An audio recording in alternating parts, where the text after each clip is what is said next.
Good evening. I'm Chris Mognitsky. I'm the president of the Fort Worth Astronomical Society, and tonight we're going to try to do another virtual star party.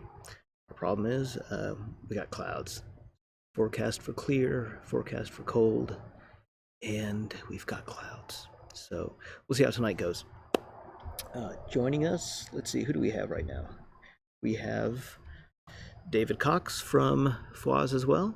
And we had a couple of other people. We had, George was on earlier, but he has dropped off. So we'll see him come back after reboot. We've all had technical issues today, and we'll see how the night goes. I'm not terribly thrilled about the clouds. We had a really nice day today. It was warm. It wasn't too windy. We got to go bike riding. We got to go. Actually, we just did a camp out, so my wife and kid are out over by the side. They're reading bedtime stories, and I'm doing this, and as soon as we're done, I'm going to go jump in the tent. We had a nice little cookout with sausages over the fire. It's quite delicious. But now we're going to try to look at some stars and other objects. Right now, looking up, I can see Venus, and I can barely see the moon, but my problem is we have too many clouds, and my scope did not align.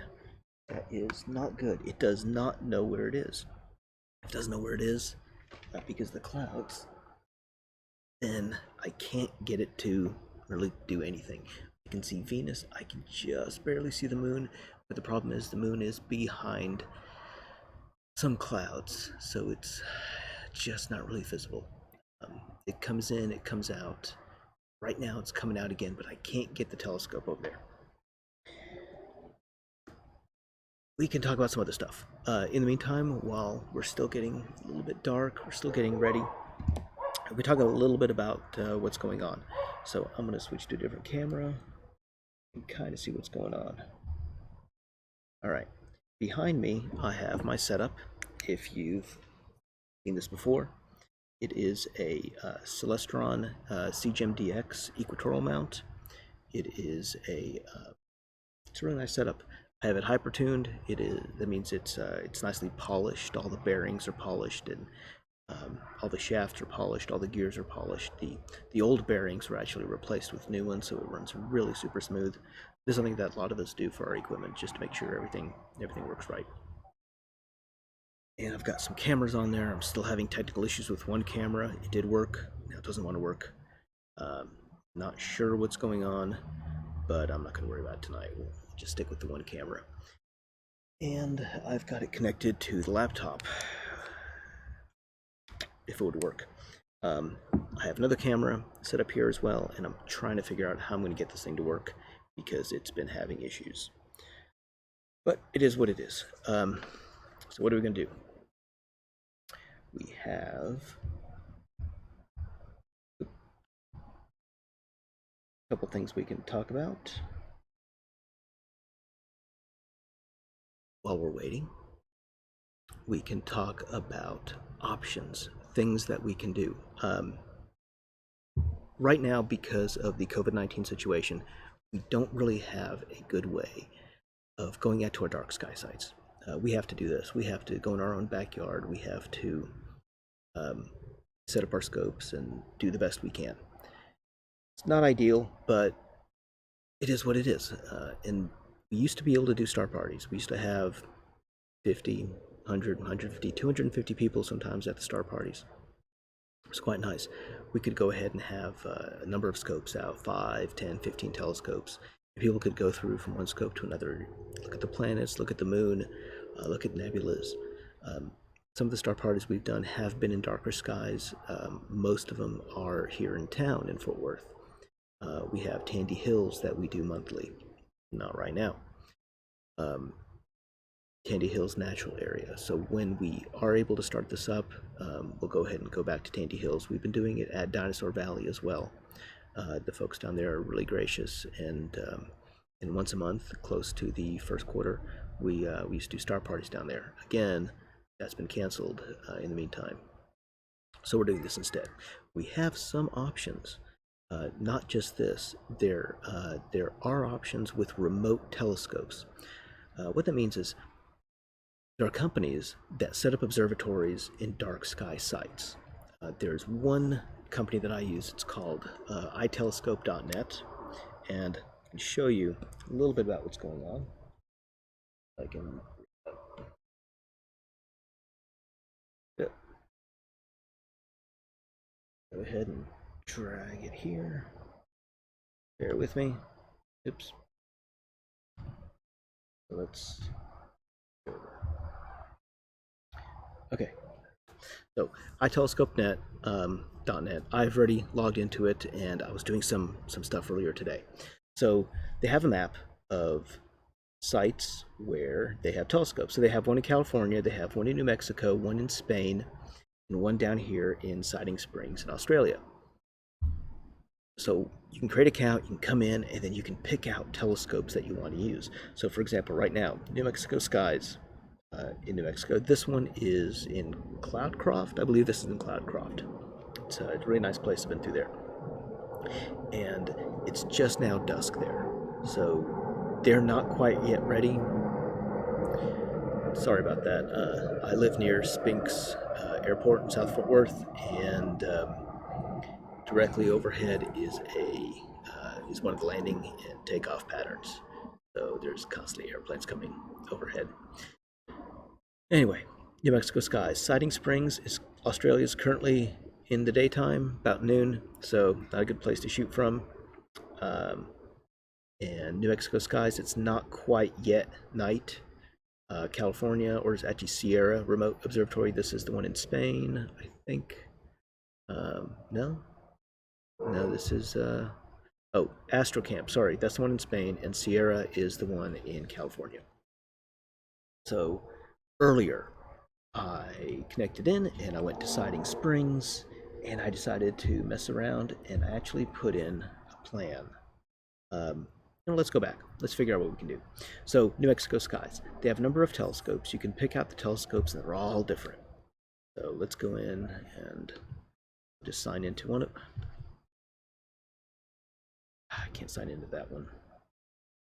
Let's try a different one. T14. I'm pretty sure I can get into T14. Okay, there we go. So T14, they just number their telescopes wherever they are. This is a Takahashi 106mm. It's a really nice scope. It's got a good camera on the back. You can see it back here. It's got a little guide camera on there as well. What you can do is check reservations. I can make reservations, and I can see who's got it tonight. Go through, and oh man, it's full. All night is full. I've got a couple of minutes here. Where's my mouse? There's my mouse. I could just a couple minutes there where I could take some photos. That is not ideal. I would much rather do something totally different. Get, anything else really. Tonight is full, but you can see what people are shooting. This one is shooting a comet. He's hitting. This is Comet Atlas, the one that we were shooting a couple days ago. No, now it's been a week or so. Anyway, M81, M82. This is two galaxies very close to each other. Leo triplet. This is 3 galaxies close to each other. No idea what that guy's shooting. Don't know what he's shooting. He's shooting the Pelican Nebula, which is right next to the North American Nebula. So people will go ahead and put down what they're shooting just for their own records, and when they're ready, they can go ahead and download their files. So I will show you what I got on my account. If I can do that. So I'm here. You know what? I'm trying to remember. Here, download my data. So I went ahead and downloaded my stuff earlier today. So I've got, let's see what I got. I was shooting the Lagoon Nebula from Australia, and I only managed to get one image before it stopped. Well, that's not great, but already downloaded it. So, there you are. This is David again, and I'm going to pick up calibrated image.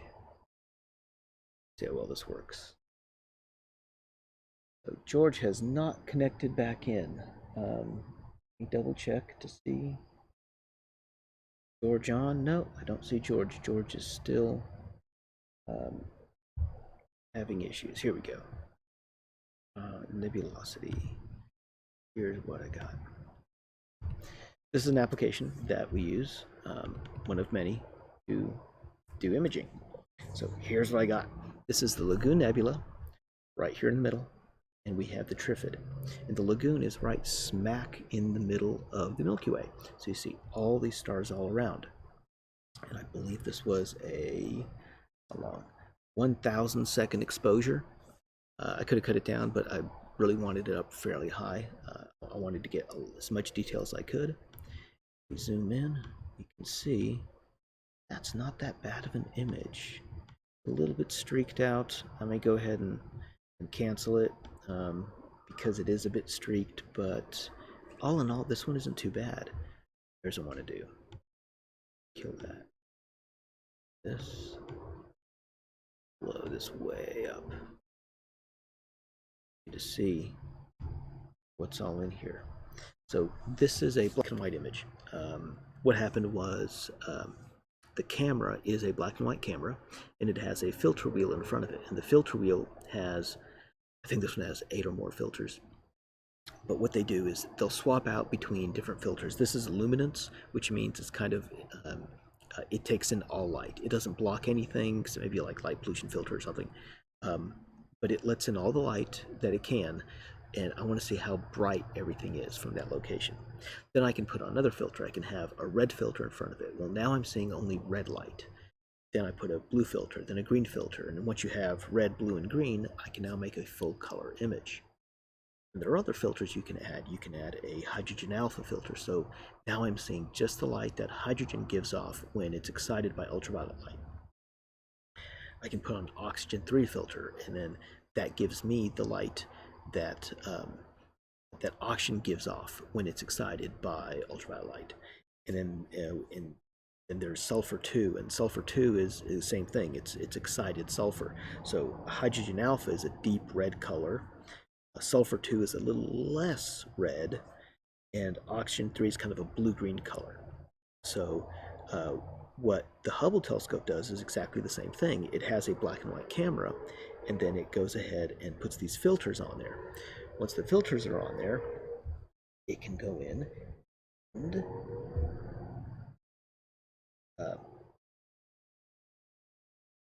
uh-oh.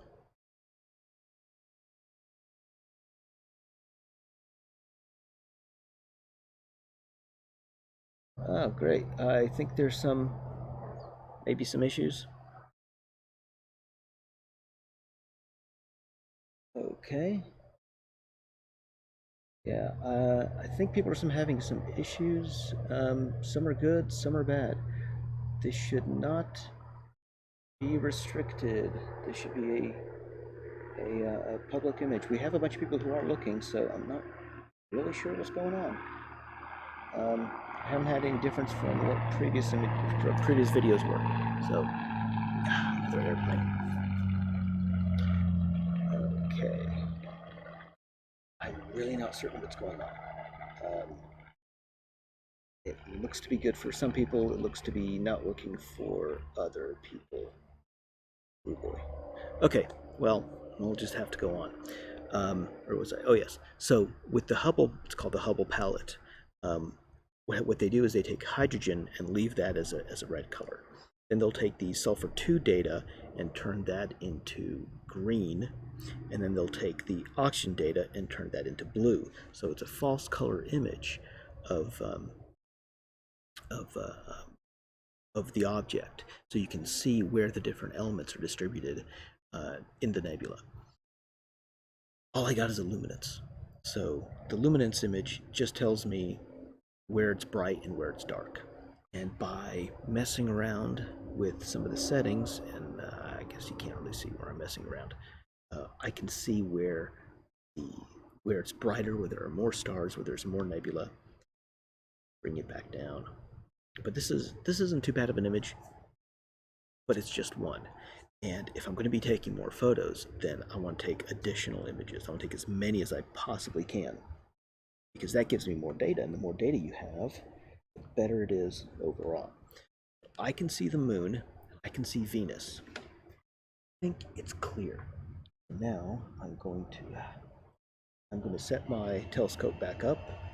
I have to zero it out. So I'm moving it back into its zero position. I'll probably need to get up so I can see, make sure that it's zeroed out. Excuse me.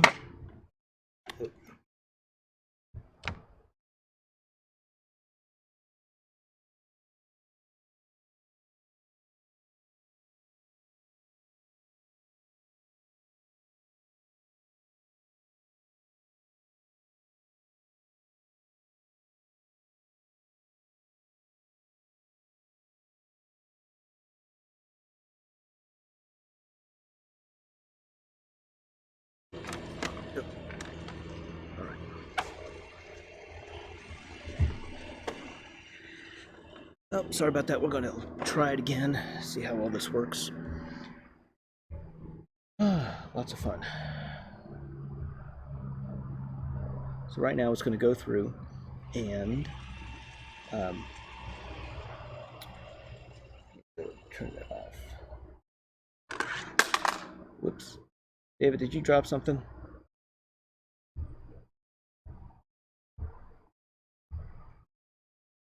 No, that was me. I dropped something.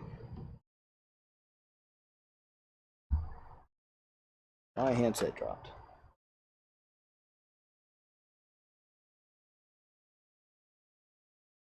So what's going on right now, I have a neat little setup. It is called a StarSense Auto Align by Celestron. It's a nifty little device. It's a camera hooked up to a small lens, and it takes an image of the night sky. It's about to pause right now and take an image. And it takes a photo. Then it moves over to another part of the sky and it takes a photo. And it takes these photos and then processes them. It does what's called a plate solve. So it finds out what stars are in my field of view. And it counts them all up and it figures out where it is. So all I have to do is hit one button. It takes 4, 5, 6, 10 shots. Now it knows where it is and what it's looking at. So I'm hoping this will finish. And I'm just looking up. I think most of the clouds have cleared away. I think we're actually going to be good on the clouds right now. I'm going to go ahead and wait just a bit. Go back to here. So this is an example of some of the imaging that you can do. Now, this is not a free service. This is a company, so you do pay, but it's depending on where you are. This can be quite cost effective. If you live in the big city, let's say you live on the East Coast and you are nowhere near a dark sky site, for you to get to somewhere dark is at least a 4 or 5 hour drive. This may be worth it for you because you don't have to go anywhere. You can do everything from just from your computer wherever you are. And if you're looking for images from the southern skies, if you want to take pictures of, let's say, the Magellanic Clouds, or you want to do Tarantula Nebula. That's one of the images that I've done. If you want to do stuff like that, you basically have to fly down to Australia or fly down to South Africa or South America and bring your equipment with you. Well, for some of us, our equipment is worth several $1,000s, and I don't know about you, but I'm not really sure if I trust the airlines with handling my equipment. I'm not going to bring let's call it a $3,000 telescope onto an airline. They won't let me put that into carry-on. That's a bit too big for that. My mount, tripod alone, weighs I think about 40 pounds. The head's another 35 pounds. Can't really pack that away that easily. So instead, what you can do is connect into one of these servers or services and take pictures that way. So I've actually taken several photos from the Southern Hemisphere, and I've never been. So let's see what it's done. Woohoo! All right, it's connected. It says it's okay. So let's go ahead and jump off to something else. There we are. So we're going to connect in telescope control Hope this works. Okay. Okay.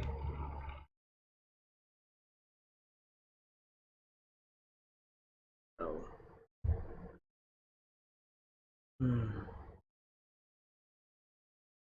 Yep, we had this issue before. And it was working. Now it's not working. I'm going to disconnect it. Exciting, isn't it? Just so exciting. I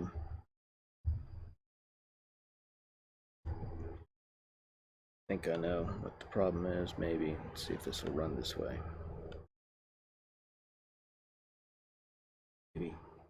Maybe. Maybe. Ah, it blanks out. David, do you have anything ready?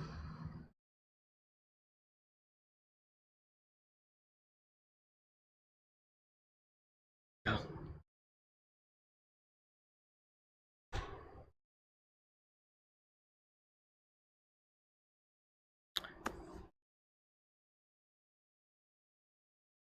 Okay.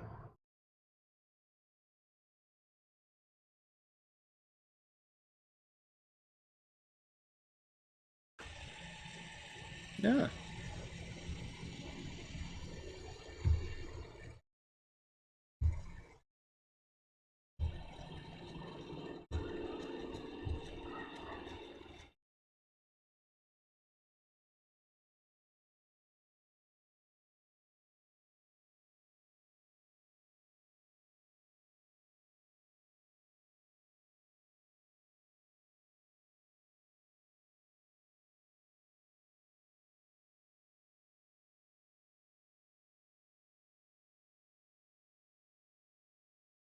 Okay. We'll get to that then. I'm going to see about jumping on to, where is it? Here we go. Let's see if I can do framing and focus. I want to see what can I pick up now. So I've swung over to the moon. That's what we got. All right. I'm going to have to get this thing in focus, so bear with me just a moment.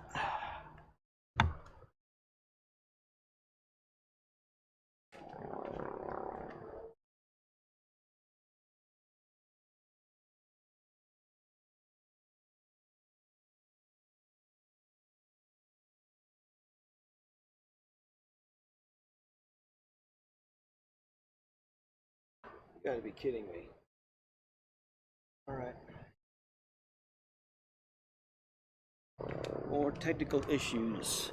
I can't get that quite into focus, which means I have to swap something out. One moment.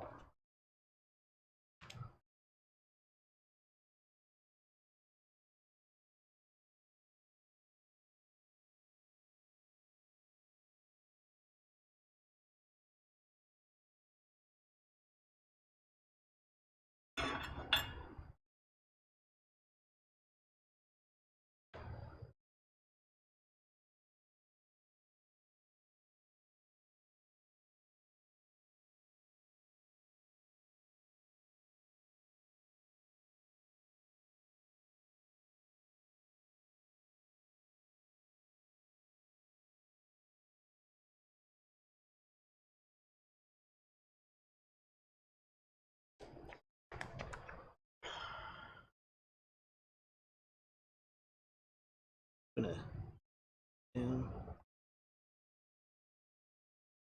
There we are. Right there. That's what I want to see. And I'm going to fix something else on here. We're gonna make it planetary. And do that. I'm gonna make it bulb. I'm gonna go. That's too dark.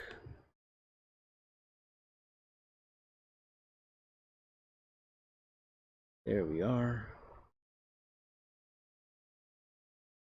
5x. Let's see how close we can get to this. All right. That is not a good image.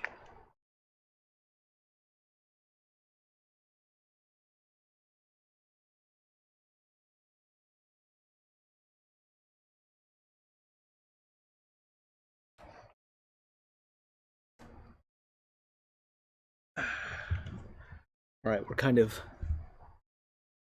swimming right now. We're looking at some craters on the moon, but oh man, it is low in the sky, and we got clouds. So it's coming in, it's coming out. Oh, not the greatest situations, but that's okay. Please make it darker. Ah, they got clouds.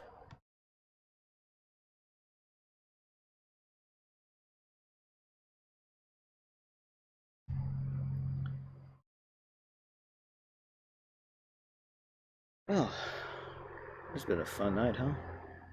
Yeah, you can see the clouds coming in. So we got some craters here on the edge. Maybe tomorrow actually be a better night, but it is what it is right now. Locked. Zoom in just a bit more. So this one, I'm not going to mess with that. This is a dedicated astronomy camera. Sorry, let me rephrase that. This is a Canon T3i that's been modified specifically for astronomy, so it gives kind of a weird color to everything. And clouds weren't there if this was higher up in the sky. But yeah, gotta deal with it as we deal with it. I'm gonna come in here. I'm gonna see if I can reconnect telescope control. Figure. Okay. Okay. More. Okay. Please work this time. I don't know. I don't know what to say. Here's what we're trying to do. Southwest, south. We're going to go up toward north. West. Where is the moon? There's the moon. Nice and low. It's really low in the sky. This is what we're looking at. This right here, as well as this crater, this is what we're picking up. Reversed, of course. This side. Oops. You can see the larger Mare right here as it comes out. We can see the crater right there. Number of craters on that side. We jump back here. We're picking up this Mare, this crater, and these craters over here. The angle's kind of off, but you get the general idea. If only. Let's cut this down. There we go. Hey, actually, that's not too bad right now. Zoom in. So it is swimming, unfortunately, but we can see some details. We can see the Mare. We can see some craters over here.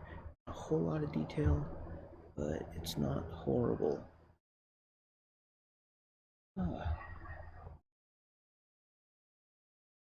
Oh, Lauren, your machine is restricted. I'm terribly sorry, but you're good now. That is good. Okay. Let's see. Mark is asking what mic I'm using.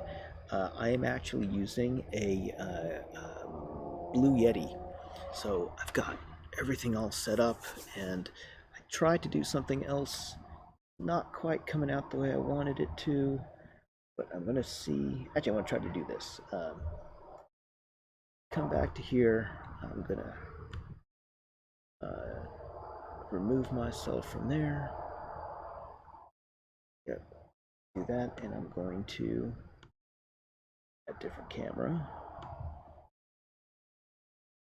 That one. Oh yeah, we're doing everything, doing it live. There we go. I'm shrink myself down right about there. Okay. See if this works. There we go. So I actually have a separate camera that's in front. I've got another camera off to the side. I've got my webcam for the Zoom meeting.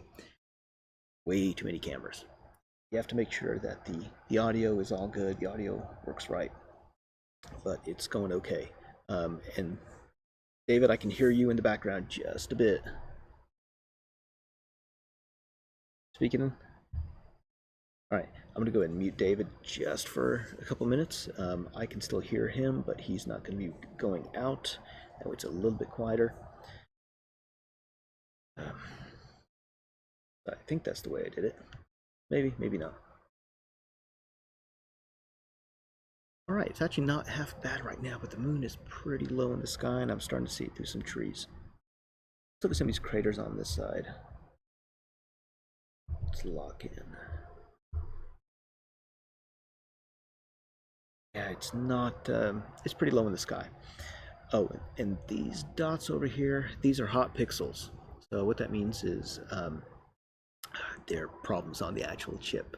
When we do actual astrophotography, we take a large number of images, so we can actually uh, do what's called dark frames. Basically, you cover up your camera and you take additional images, and the image that you get, you subtract from your final, well, kind of, you subtract it from your final images, and those dark frames kind of, they get rid of a lot of noise, they get rid of those hot or dead pixels. So those happen to be probably, hot, dead, doesn't matter to me. They're not working. So we got the moon right there. All right, but that's going away. Let's jump over to Venus. I wish I could control it, but I can't. So we're gonna go over to Venus. Solar system, we'll just control everything from here. Enter. And Venus is just a little ways up from the moon. So back to here. Moon is off our field of view, and I'm gonna turn on some labels so I can see what's going on. What do we want? Yeah, we'll just do that. So we have the moon here. Venus is just above it. So what should we see when we look at Venus? We should see a crescent. And it's more of a crescent than it was last time. I'm going to go ahead and do center. We'll lock it in. When we were looking at last time, the line was right about there. It was no longer a half Venus shape. It was a noticeable crescent. Today, we'll see what it looks like. Where is it? Where is it? I see no Venus. So I'm gonna have to go over there and find where it is. So we're not quite centered. I think that's one of the problems, is we're not exactly centered on where it should be, but that'll take several more minutes to fix.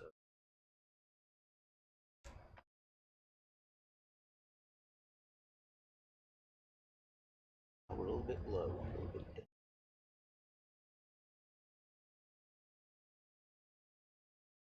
Oh.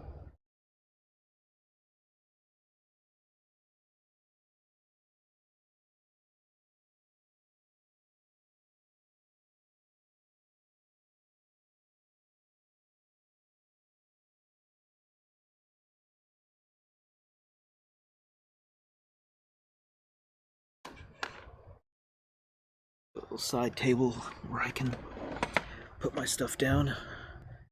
So that is Venus. We have to now see if we're in focus. And because it's a bright planet, we have to take a lot less of an exposure. We can even go less than that. Let's go down to that. There we are. So we can see a significant difference. But it is swimming. Ugh. So we still have some atmospheric turbulence. We have some, I can see it kind of twinkling a little bit right now. See it directly up from where I am. I'm facing the west. There's a little bit there, so it's kind of swimming, but I may not have it in perfect focus either. It's just hard to tell right now, but when it kind of shifts there, that's just the atmosphere.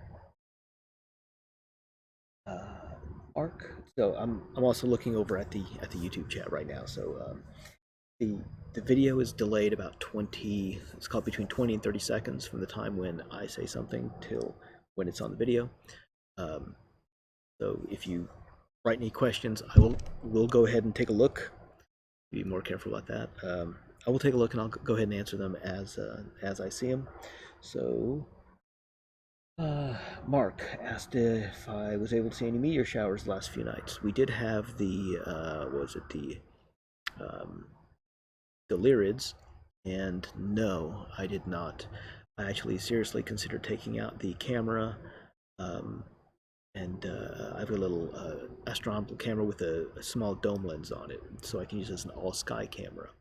And the way you do it is you set it up, and you have like I use an 8-second exposure. It works well with my skies. Take a picture for 8 seconds, save it. Take a picture for 8 seconds, save it. Take a picture for 8 seconds, save it.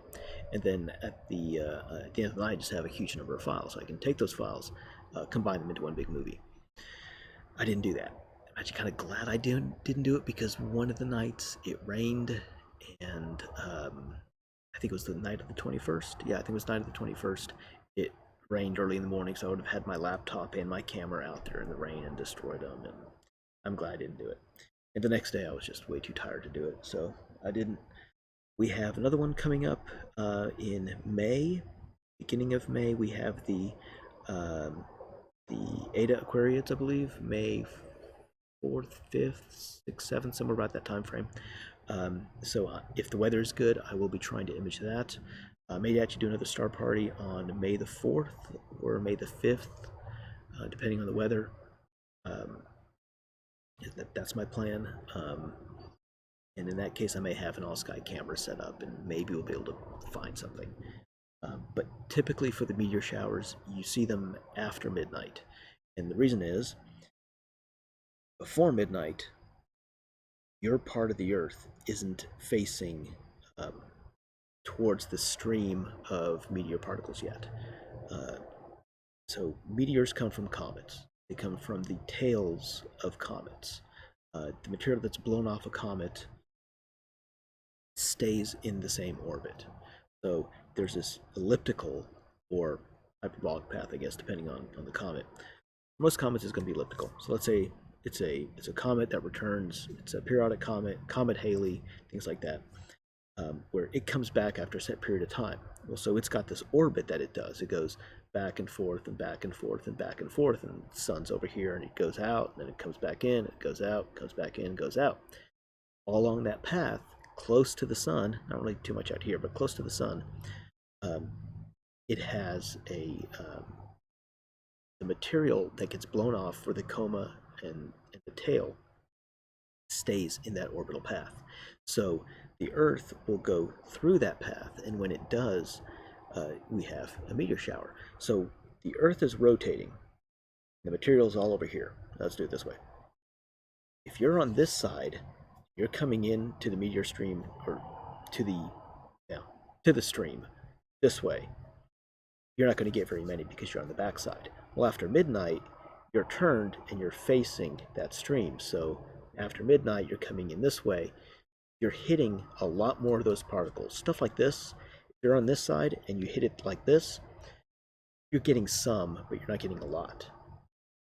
When you're doing this, you get a whole lot more. So you typically want to see a meteor shower after midnight. Before midnight, you may get some, but not very many. After midnight is when they all start coming in. We got Venus. David, you got anything? You ready? David? Almost. I'm currently running an autofocus routine. Okay. I am centered on my target. Once I get focused, I do have one subframe, but it's a little bit out of focus. So I'm running the autofocus routine, and then I'm going to pick it up again and see if the guiding will do its thing. And give me about 10 minutes. I should have something. Okie dokie. We're going to go back to here. I'm going to give this one more shot, see what's going on. Maybe this will connect. I really want this thing to connect. It's not doing it, and I don't know why. One more try. So I've got all my equipment here. Let's see if I can plug it in. Oh, June bugs. Well, that's lovely.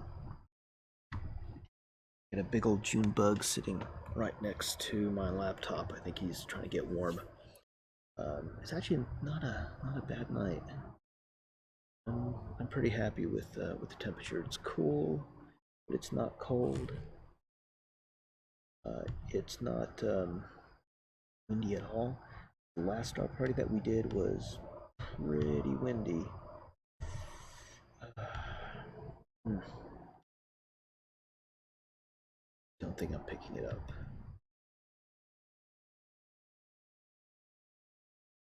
Or maybe if I do it this way.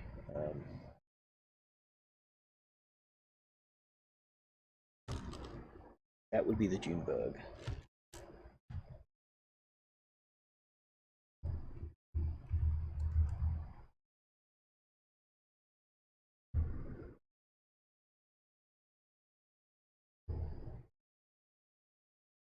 Okay. So I'm going to try to do. Oh, there you are. He's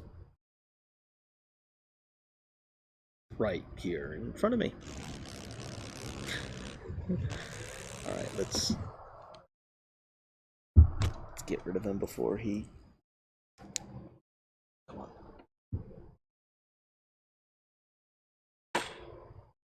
Yeah. I don't like to kill bugs if I don't have to. Rias is asking, are these virtual star parties regularly scheduled things? So they're not really regularly scheduled. The kind of, I guess you can say they're one-offs. It really depends on time. It depends on weather. If the weather is good and if I have time to set everything up, then I'll go ahead and set it up. Same thing with our other club members. If they have time, if the weather is good, then we'll go ahead and do one of these. And typically, I will go ahead and post it on the Facebook site. It's facebook.com/Fort Worth Astro, and I do have it on the YouTube channel. So the YouTube channel is youtube.com/C/Fort Worth Astronomical Society. And usually, I try to do it a day, 2 days, 3 days ahead of time. But this is Texas. The weather changes so quickly that it's like tonight. It was clear this morning, it got cloudy again, and just now it's starting to really clear up. I don't have this quite centered the way I want it, but that's okay. I'll deal with it as it is.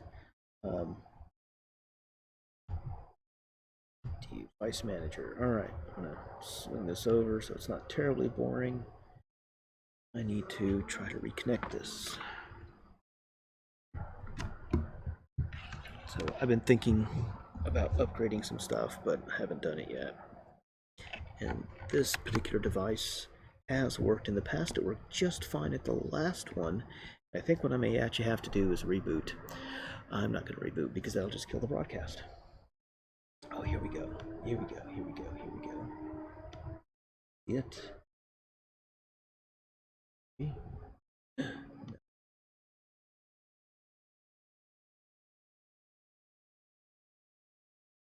Able to device. Oh. Please work now. Alright, looks like I have to reboot to make this thing work. I am not going to reboot to make this thing work. We'll work around it. We'll do what we can and hope for the best. Let's jump back to here. So we're going to go find something else. I wish I could get a better image, but I can't right now. So we'll just get rid of this. Venus, and I'm going to stop. We're going to do something else. So, in order to figure out what I'm going to do, I have to find something which is big, open, and I know what I'm looking at. What I'm going to do is jump onto a cluster. Let's find an object that we can look at. There's a couple clusters here nearby. There we go. That's what I want to see. We have NGC 1785. What is this thing? Let's find out. Open cluster. So an open cluster is a group of stars. In Taurus is the Hades. This is the Hades cluster. Find out. Yep, looks like it. All right, open clusters. When stars form, they don't form by themselves. Stars actually form in families, in groups, in nebulas. And they typically are made of the same stuff. So an open cluster is basically a family of stars that all formed roughly around the same time from the same primordial, or call it the same nebula, um, the same source, the same gases and dust. And then they moved away. And the gases were no longer illuminated by the stars because they spread out more and more. They weren't hot, young stars giving off a lot of ultraviolet. They settled into middle age for the most part. So they're not giving off a whole lot of ultraviolet radiation. And then they started moving out into the rest of the galaxy. They just started to spread out. So they took a little bit of the gas with them through gravity, a little bit of the dust with them through gravity, but most of the rest just kind of dispersed. And you see these, we call them just open clusters, and they're just groups of stars. They're still hung together, but eventually they will spread apart. Our star was actually part of a open cluster at some point in the past. We probably have sister stars somewhere out in the galaxy. We just don't know where they are. And after 4.5 billion years, they're separated out quite a bit. I think, what is it, 200 something, 270 million years to go around the galaxy one time. So we've gone around a couple times already. Is that it? No. Someone's going to correct me there, but I think it's like about 200. It's over 200 million years to go around the galaxy in one orbit for our sun. All right. So I'm going to connect in. We're going to go deep sky. The Messier named Nebula NGC. So I can actually come in here and I can type in these names. I'm going to go 1746 7 6 enter. We'll swing over to it. So what this is, it's a the NGC is the new general catalog. We also have the Messier catalog. We have the IC catalog. There are a couple of galaxy catalogs as well. There's a bunch of different catalogs out there now. Some are from satellite missions as well for mapping stars. HIP is one. Hippocarpus. I never remember what it is. Okay. So we're going to jump over. We're going to go back to this, and I want to do frame and focus. You know what? No, I'm going to go to imaging. And the reason is imaging. We're going to take an image. I'm going to take a quick one. I want to see where it is, and I'm just going to take a call 10-second exposure. Opened up. I'm going to take 10 seconds, and we should have it set so that it will do another 10-second exposure. And we've done this before. We've talked about this at previous star parties. Canons have a nifty feature called noise reduction. So you can take an image, and it will go ahead and take anything over 1 second. I think the default is. It will take a second image right away with the shutter closed. And it subtracts the second image from the first image, and it gets rid of noise. That's what you want to do. You want to get rid of as much noise as possible. That's always an annoying sound, isn't it? So what I've done right now is I've taken one image, and now I'm waiting for it to download and to display any minute now. And it will go ahead and tell me specs on the image, on what's going on, how long it took, what's going on, what the ISO is, and it should give me a temperature as well.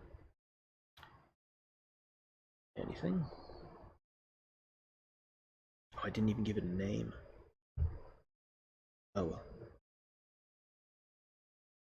Nothing? Come down. NGC. Which one is this? What are we dealing with? NGC, we're going to call it 1746. 746. There we go. Now it's coming in. Okay. 10-second image. Let's jump in. I want to zoom in. I want to see what I'm looking at. Nice, fairly round stars. Got a little bit of comma over there. It's not bad. Round stars. Okay, this was a 10-second image. So very quick. That's what we got. So this is the cluster we're dealing with.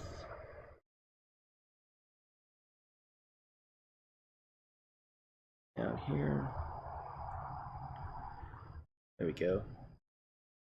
See some of these stars. It's not going to be terribly bright because it's only a 10-second exposure. So I'm going to go, let's just do a 30-second exposure. So again, shutter opens up, waits, then takes an image. 30-second exposure, it'll close, take another 30-second exposure, and oops, sorry about that. Didn't mean to wake up your cat. Mine are upstairs asleep. I may want to turn down that noise.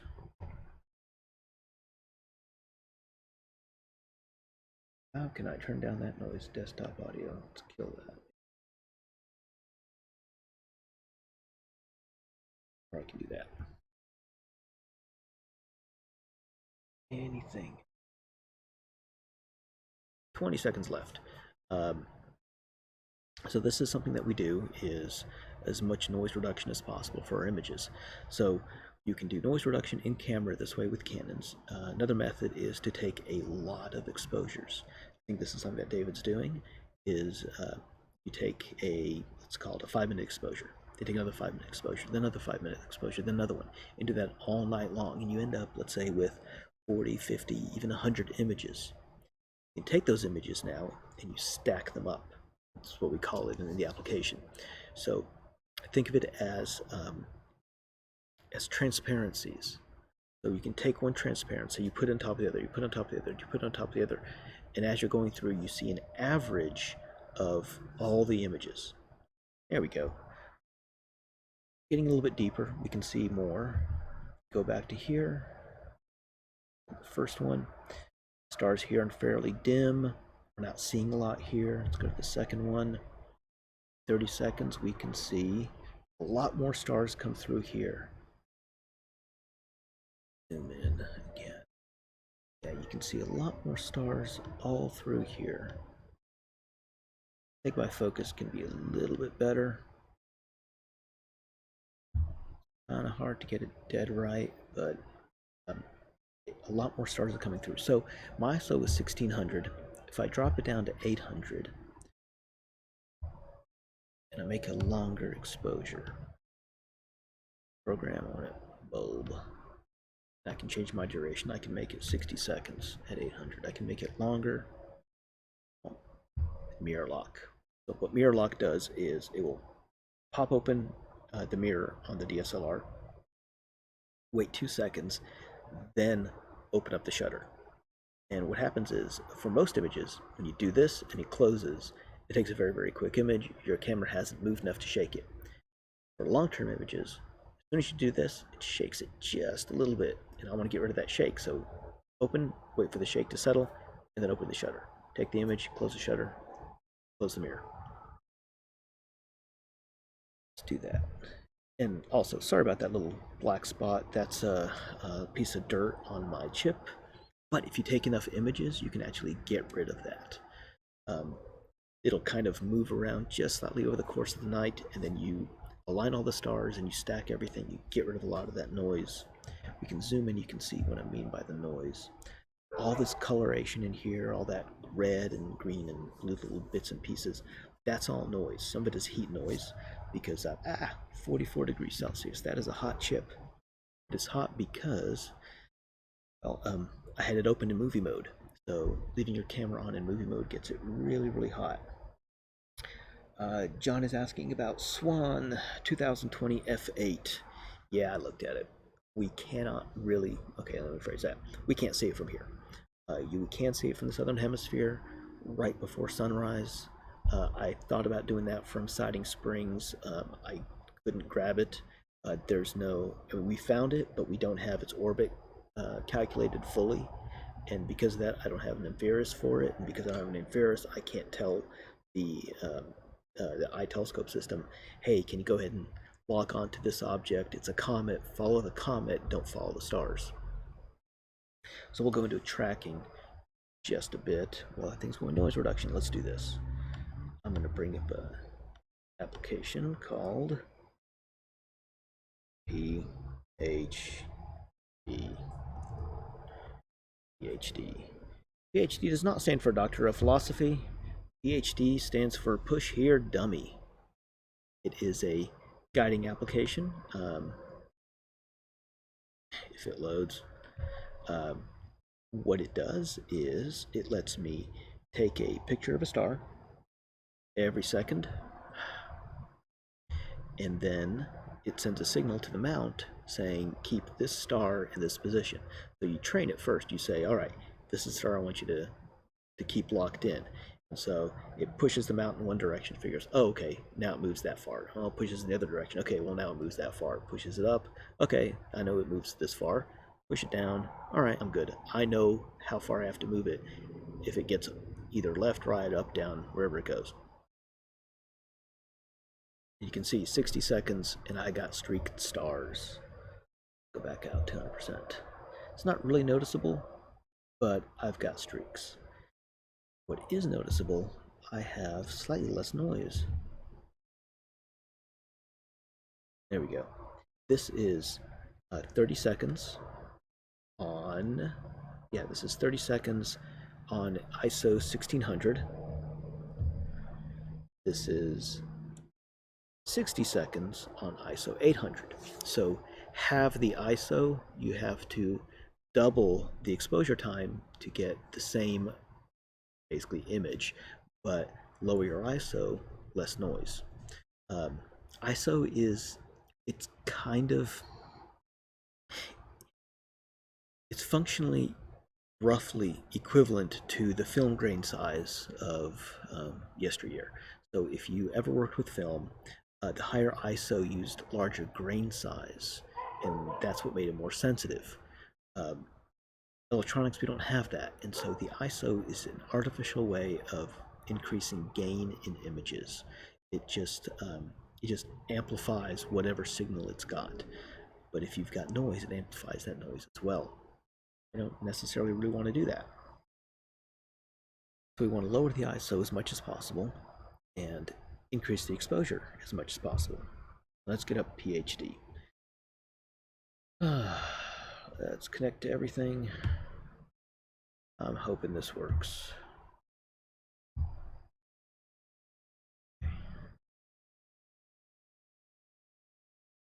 Right, connected. Let's take an image, see what it looks like. There we go. We got some images. I'm going to pick out this star right there. That's not too bad. I'm going to say, oops, modify calibration, clear calibration, because I don't know what my mount was doing the last time I did this. So I'm going to hit that, and I'm going to tell it, you go figure it out. You can see down here it says west step 1, west step 2, west step 3. It pushes it a distance over. So now it knows, okay, if it pushes it to the west, the star goes down. It's kind of figured out how far it has to go, gets the average. Now it's pushing it east, so it'll go back up, then it'll do north, then it'll do south.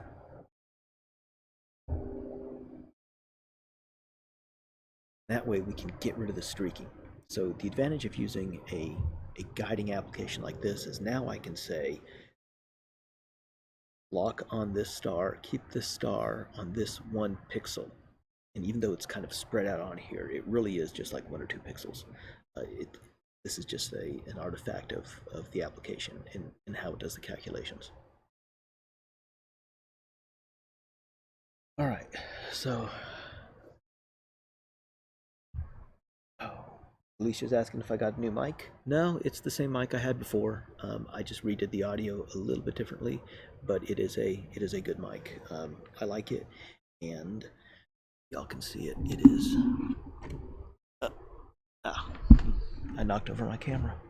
That's right, I knocked over my light. So it went dark there for a second. All right, I will lift this up. I don't know if you can see it. Blue Yeti, and I have a Don King fur hat for it, and that helps with wind noise. So if there's a little bit of wind, the fur sock helps to knock some of that down, so it's not quite as noticeable. Yeah, I call it Don King. It's kind of gray and gray, white, and black, like Don King's hair. Don King still alive? Probably. All right, now it says guiding, so it's locked onto that star. Let's take another image. Let's take a little bit longer. We can let it go for a bit. So I'm gonna take 120 seconds, but I'm gonna kill the ISO down to 400. We'll get a similar image, but we're gonna get rid of a lot of that noise. See how well it guides. So a 2-minute exposure. There we go, anti-vibration. And now 2 minutes. So let's leave it as it is and let's go do something else.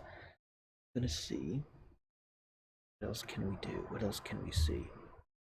So looking at that open cluster, you've got a lot of stuff going on. All these things all along the horizon here. A lot of objects, because this is the Milky Way. We've got a lot of stuff all in there. More, not too much out here, but some decent stuff. David, you got anything ready? Oh, okay. All right, hang on just a sec. So David's got something. We can always switch over to David. All right. David, are you ready to present? Let's see. Let me see if I can figure out how to share my. And also, do you have 2 cameras going on? Because I see 2 connections from you. Yeah, I do. Okay. Just because it works out better that way. Okay. Oh, there it is. Share my screen. Yep. I'm going to share. Where is it? There it is. That guy. And that is my. Can you see my Sequence Generator Pro? Yes, I can. So this is Okay. the Owl Nebula? This is the Owl Nebula. This is one subframe. In this particular one is in oxygen. The previous one I have is in hydrogen, and I don't know how well you can see the difference. Hydrogen's a little bit. It's a very faint nebula, and so it's really hard with a single sub-exposure to tell the difference. That's hydrogen, and this is oxygen. And I'm currently on about exposure number 50, and these are 4-minute exposures with a dedicated astronomy camera. And when I stack these all together, I'll be able to see a lot more of what's in there than I can with just a single image. And if you use your imagination a little bit, you can kind of see the Kinda. 2 eyes and the way it kind of looks like an owl right now with the 2 big eyes and the round head. And so I'm just spending pretty much the last couple of nights integrating a whole bunch of pictures. So I'm taking hydrogen and oxygen for the Owl Nebula, and then about 2 o'clock in the morning, I'll shift over to another nebula called the Crescent, and I actually have a sub exposure from that, which it looks a little better. It is a hydrogen image from the Crescent Nebula, and that will come up here in a couple of hours, and I'll be able to shift the telescope over that way once it gets high enough in the sky. So about 2 a.m., I'll shoot that until dawn. And again, I'm taking hydrogen, oxygen, and sulfur on this nebula, and I'll be integrating all 3 of those into whatever picture is going to look really good. I think I'll probably do this in the Hubble palette with the sulfur, hydrogen, and oxygen mapped to red, green, and blue, and then I'll play around with the colors and just kind of display where everything is. Where is the oxygen? Where is the hydrogen? Where is the sulfur? Which is the whole reason they came up with that palette to begin with. It makes it, kind of easy to see all that stuff. But anyway, that's where I am right now. I'm just zipping through my 4-minute exposures, doing hydrogen right now, and then I'll be doing oxygen. So I'm alternating between hydrogen and oxygen. So it'll shoot a hydrogen, then it'll shoot an oxygen. In the meantime, I'm using an off-axis guider, which is not very happy with the shifting focus between the two filters. But that is life. So anyway, that is what I'm doing. You have any questions there, Don't Chris? see any questions yet. It'll be like 30 seconds. So tell us about Sequence Generator Pro. I have Oh, used it before in the past. I'm not using it right now. I have enough issues to worry about with my stuff not working, but yeah. Sequence Generator Pro is a program for basically automating everything that you do in your astrophotography session. And it will automate everything from focusing your telescope to positioning your telescope, talking to the guiding program, PhD. It will, if you have an observatory with a movable roof, it will move that in sync with your telescope. It will run automatic focus routines as your temperature changes. Um, just about anything you need. And so basically, what you do is you set up a sequence, and this is kind of what it looks like. And so this sequence I'm running tonight is the Owl Nebula and the Crescent Nebula. And so basically, what I've done is I've set the Owl Nebula part of the sequence to run on my hydrogen filter and my oxygen filter, and it will do that. I can set my time constraints here. It will run that until 1:55 a.m. tomorrow, and then it will stop shooting the Owl Nebula, and then it will shift over to the next target, which is the Crescent Nebula, and it will automatically center on that target, so it will move the telescope and do plate solving to point it correctly. And then at 2 a.m., it will start shooting pictures of the Crescent Nebula, and it will go hydrogen, oxygen, sulfur, 5 minutes on hydrogen, and then 4 minutes on oxygen and sulfur. And it will just rotate through each of those things until it reaches the final limit. So, currently I have maybe 20 or 30 of each of these. And so I'm just going to continue on tonight. This is a multi-night project. And so that's what's going on there with Sequence Generator Pro. And it also allows me to look at each of the images. So for this particular image, which was the last one that came up, which is a hydrogen alpha net image, I can look at the histogram. I can look at the statistics, which can be really important because I need to know, have I exposed enough? Do I have the right exposure? And so I need to know, well, how much light am I catching with my camera? And so I can analyze that with this program, and it'll tell me, well, my brightest pixel is basically maxed out, and that's going to be one of the stars. I've got some pixels that are basically down at 0, and they're probably dead pixels. They're not going to register anything ever. But I'm looking at the average here. It's about 1,200 out of 65,000, and that is a pretty good number for what I'm looking at right now, and the gain that I have set. There's a whole lot of things that go into, well, what number am I looking for? But I can actually see it here. I can see a history of, well, how well have my stars been focused, and how many stars am I counting in each of the images. Um, Over on this side, I've got the ability uh, to frame and focus the camera. I can look at my PhD graph. I can keep an eye on that because this program talks to PhD, my guiding program. I've got control of my focuser here. I have an automatic focuser on this telescope, so it'll move the focus as necessary. what kind of My telescope do you filter, have?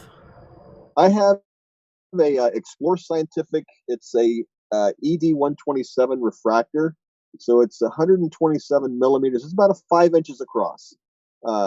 This refractor, and it's about a meter long. So, The focal length, is 952 millimeters. So it's a pretty good size refractor, and it's on a Skywatcher EQ6 mount, and I'm using an off-axis guider, which means I've got a little camera that's picking off a little bit of the light stream that's going towards the main camera, and it's a bit challenging doing it that way. I also have a dedicated guide camera mounted to the scope, but I'm not using that tonight. But I may use that tomorrow night since I'm having issues with my guiding with the off-axis guider. Um, and then I can control the temperature of my camera here in Sequence Generator Pro because I want to maintain the temperature of minus 10 degrees Celsius on my camera. That one looks like you have a And streak going through it. Is that a satellite? oh, that's probably a satellite. That's probably one of Elon Musk's things. Oh. So yeah, it looks like we caught one. We caught a satellite. I caught a plane the other night. So you never know what you're going to catch there. Sometimes, when you're taking a 4-minute image, yeah, you can catch a satellite going across. You can catch meteorites coming in or meteors coming in. You can catch cosmic rays. You can catch airplanes. You can catch the International Space Station. All kinds of stuff you can catch when you're taking a picture for 4 minutes, and very few of them you want when you're taking pictures of things like the Owl Nebula. So I will either have to reject this frame or stack it with the others, and it'll basically cancel out this nice line of, it'll be the only image that has a line right there, and it'll get canceled out. So I could probably still use this frame. It's not too bad. Sometimes when airplanes go through and they're really, really bright and really, really gigantic streaks, it just takes too much to calibrate them out, and you just reject them. And I'll just try with a different subframe. But that is the basic rundown and the purpose of Sequence Generator Pro. It's basically just an all-in-one. Just pull everything together and control the entire session. So basically, I can set this up for a night of astrophotography and go to sleep. I get up at 6 o'clock in the morning, and this thing's parked, and it's already taken an entire night of images, and so I just take my laptop and go start processing.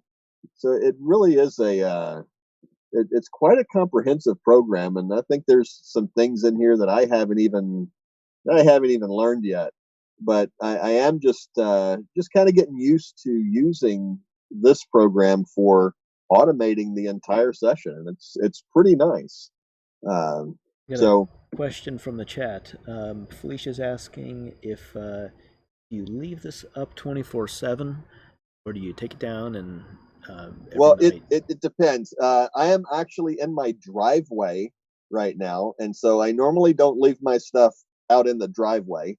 But what I've done here for the last couple of days, since we're going to have a few days of clear skies, is I have set up a skybox, which is basically four walls with tarps that makes, well, it's kind of like a box on my driveway, and inside that is my telescope and my laptop, and it blocks the wind. And I will leave that up for several days, and I'll leave my telescope set up in here. I don't worry about it too much.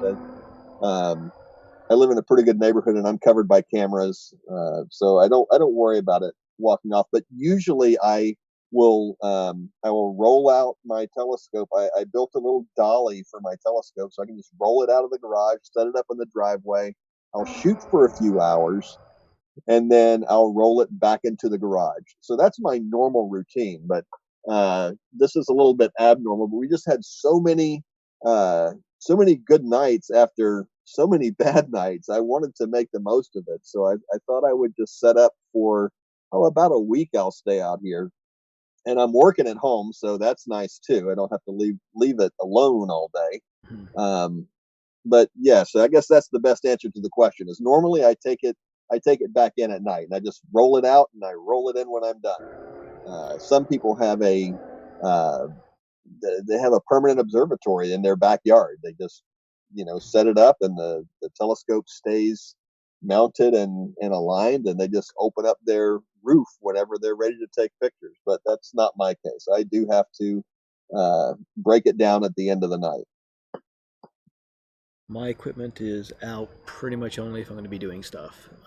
And even though it is my backyard, I could leave it out. It's just I actually have was it Telegizmo's 365 cover for it, Ooh.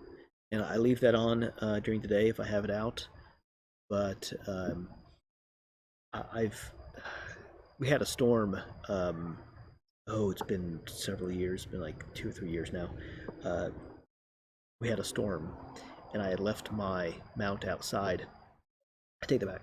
I had left everything outside. I disconnected the laptop and everything. All the electronics were away, but I had left the scopes out, left the mount out, and everything was all set up.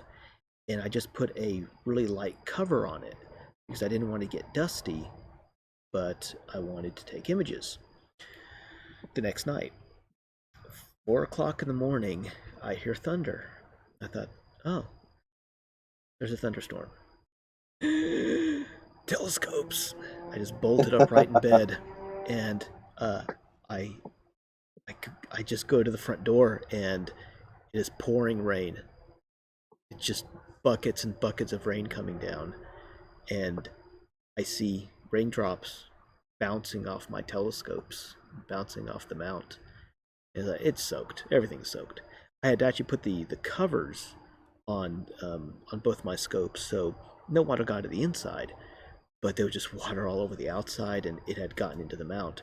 So I didn't know what to. I was just standing there, and my mother-in-law was with us at the time, and she came down and she goes, "Come on, let's go." So two of us went out and lifted up about 100 and with everything on there, called it 120 pounds of equipment, and carried it to under the patio, and then just left it there. Nothing was powered on, so that wasn't much of a worry. But yeah, so well, we took it, we put it on the patio, and then just went to bed. It's like you can't do anything then. So luckily the storms passed, and the next morning I took everything apart. The telescopes were fine on the inside. Water did not get inside the telescopes, so that was fine. But I still left them out in the sun to dry off. I took the mount, and I took it apart as much as I could. Took the cover off. The circuit board inside was soaked. I had it out in the sun. I let it dry off as much as I could, just all day long. And it was I think it was during the summer, so it was a nice hot day. So all of it evaporated off, and it made for a really nice image. It made for a really nice evaporation off of everything. And then I plugged everything back in, and it worked. Everything worked. So Yeah. I really lucked out. I'm gonna switch over to this real fast. Let's see what we got. Haven't looked at it yet. Going out. Okay, so this was a 120 seconds at 400 ISO. I like the fact that we're not seeing a lot of noise. Really low on noise. We have a little bit of streaking, but it's not horrible. It's not great, but it's not horrible. We could probably do better. Let's see what this. Oh no! Oh, I lost my star. Hear all that. Stop that. Stop that. Loop again. Yeah, my auto guiding. Alright. Don't know. X. 10. 2,000 there as well then. I don't know what happened with my system. It was fine last time. So let's just let it loop. Guide on that star. You know what? I'm going to stop the guiding. Let's find another object. David, got any suggestions? I thought about looking at the comet, but it's pretty much broken up, and it's really dim right now. I was looking at some images people took the last couple days. Hey, It's really dim. I'm not even certain we're going to you be could able to pick it probably up. hop over to the pinwheel real quick. M101. That's nice and bright. You put a 2-minute exposure on that, it'd probably come out pretty nice. M101. Let's grab that. So Messier 101, NGC Messier. Enter. Oops, no. 101. Pinwheel Galaxy. Enter. Enter. So we're going to swing on over. So Messier. It's one of the catalogs. Various bright objects. There are 110 objects, and they were found by a French guy named Charles Messier. He was a comet hunter. He didn't care about anything else but comets, and he kept finding stuff which wasn't a comet, and it kept annoying him to the point where he... Whoa.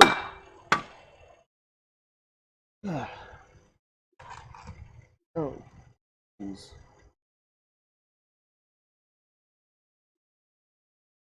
Well, that's not good. That's not good at all.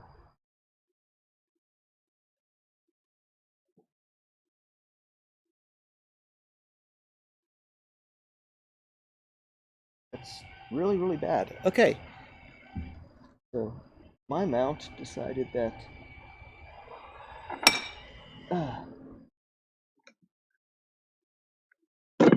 yeah, my mount decided that it's not going to look at M101. I don't know what it decided it was going to look at. But that's not it. And that clank was one of my counterweights. That slides up and down when it shouldn't be. Yeah, that is not good. No. Well, thanks, David. He almost screwed up my whole system. All Alright. This will be really fun. Mount's all messed up, and... Alright, I think I need to do a realignment. I'm going to go ahead and do a realignment. What time is it now? It is 10:24. That'll take a couple minutes. We can talk about other stuff. I actually have some stuff with me today, so hang on just a sec. Let me get this started.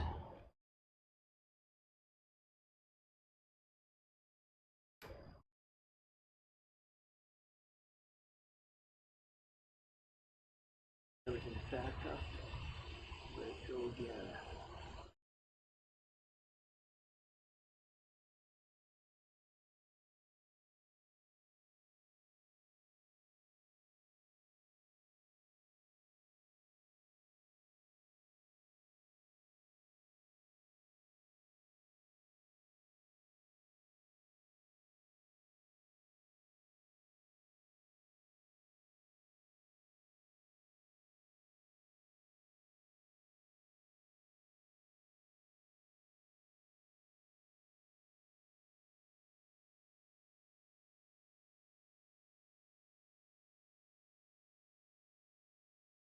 We're just gonna let it do its thing again. I don't want to break anything more. Oh, all right, that's always fun. So, what I'm gonna do is I'm gonna let it realign. In the meantime, we can talk about other stuff. It's my handset again. So. Yep.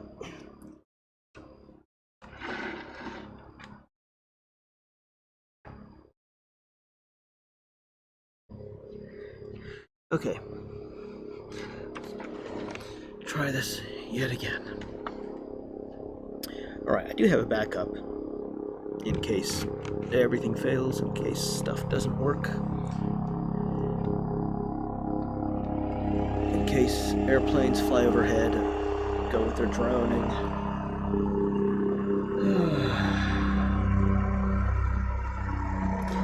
Yeah, that may have sounded expensive. It was not very expensive.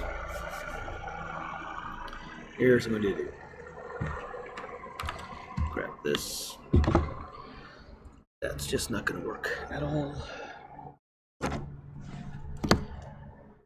Let's do something interesting. Here we go. All right. So one of the things that we used to do before the COVID-19 crisis, and that stopped us from doing all this stuff, was outreach events. So not just star parties, but we'd also do things like museum events at the Fort Worth Museum of Science and History.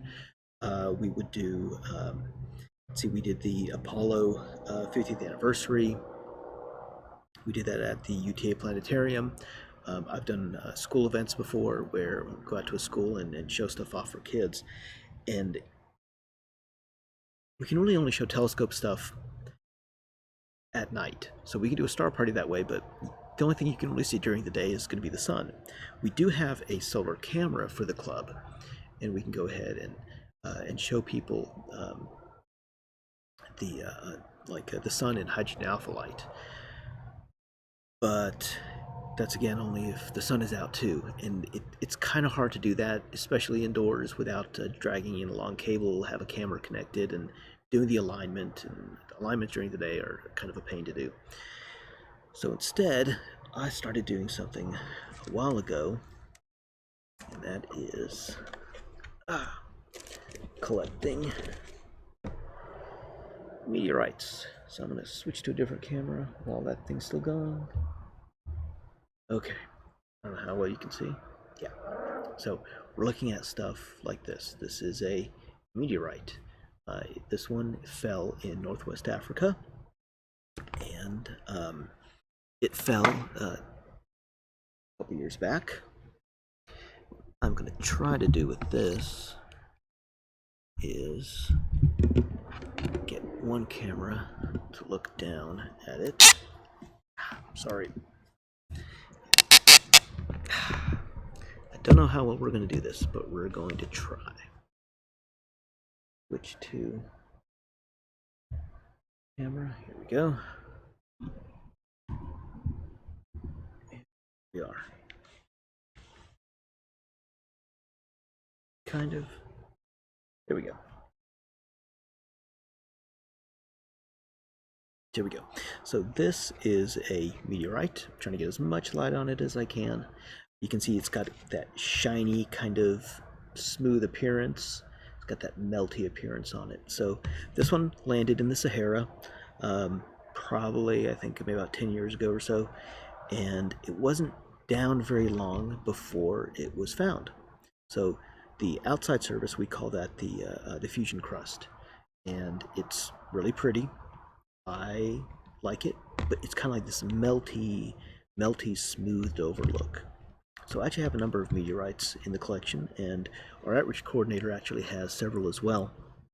A lot of small samples for meteorites just all over the world, and we can take that out to schools and various events and show those off. When we're doing the Dinosaur Valley Star parties, I would take a number of them and just take them out and show people, because I find it interesting. It's not every day that you're going to be able to handle a rock from space. So what I thought about doing is just getting as many as I could, just all over the place, just different ones. So let's see. All right. I don't see any questions. If anyone has any specific question about meteorites, let me know. I also did a meteorite presentation back in January for the club, and I'm going to redo that one and put it up on the YouTube channel as soon as I can find some time. So this one is a Northwest Africa unclassified. And that means that it's not important enough to name. If it's important enough to name, it gets a name. So I'm going to dig up a important one. Here we go. Let's put that one off to the side. Let's see how this one's going to look. Okay. Focus. There we go. This one is Northwest Africa, NWA 10331. Oh, how well you can see that. There we go.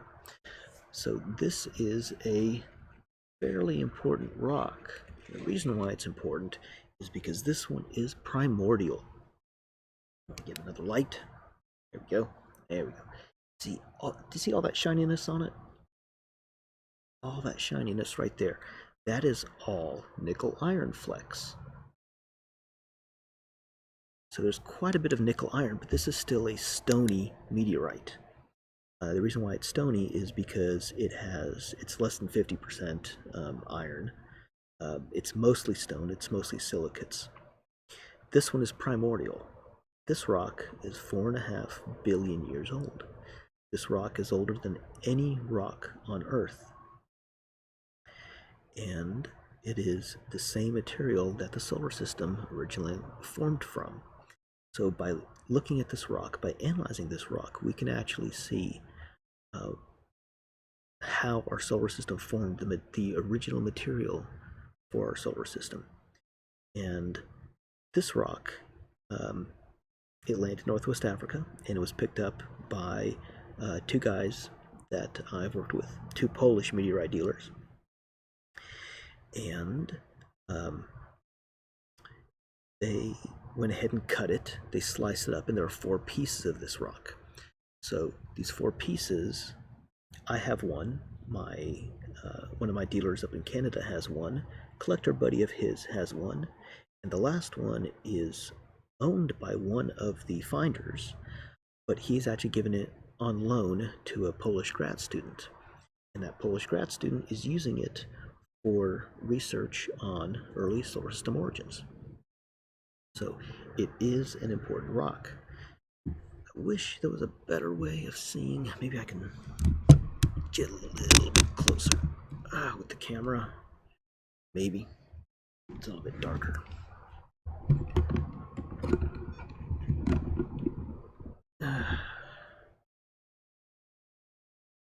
Oops. How's that?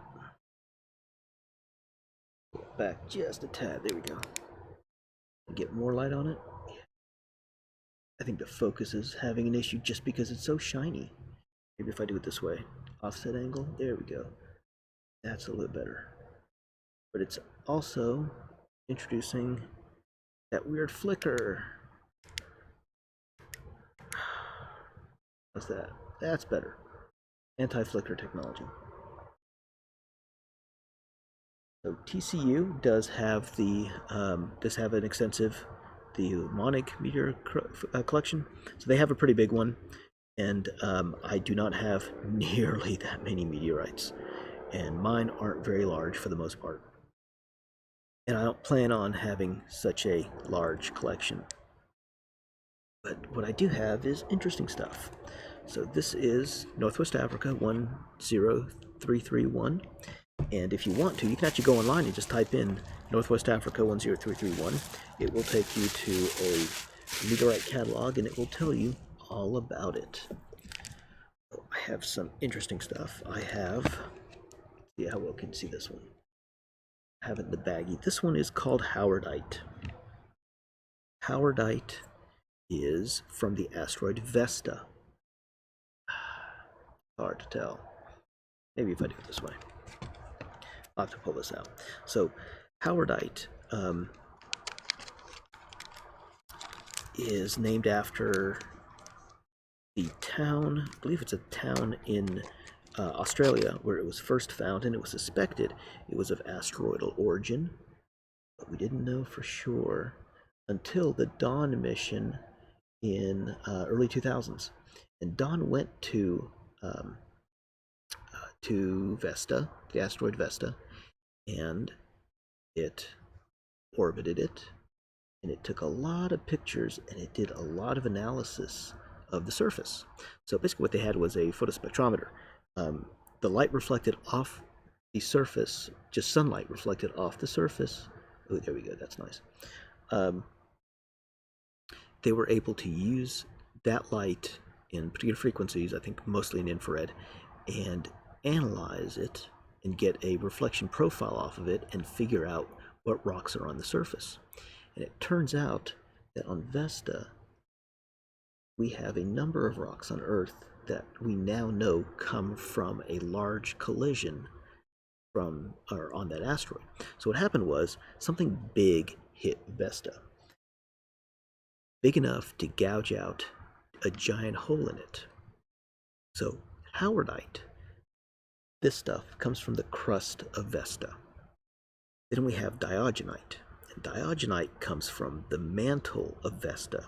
So the thing was big enough to go right through the crust and blast out pieces of crust, and not just shallow mantle, but deep mantle. So we have Diogenite and we have olivine-rich Diogenite, like this yellowish kind of rock from deeper down in the asteroid. Then we have stuff called eucrites, and eucrites are they come from volcanic deposits. Think of it like basically magma tubes and the necks of volcanoes from Vesta that also got blasted out. And we have that on Earth. And we know that it comes from Vesta because we have these rocks here in hand. So we can analyze these rocks and say, okay, how does the light reflect off of this rock, and compare it to the reflection profile from Vesta. And that's how we determined that the rocks that we have come from particular locations.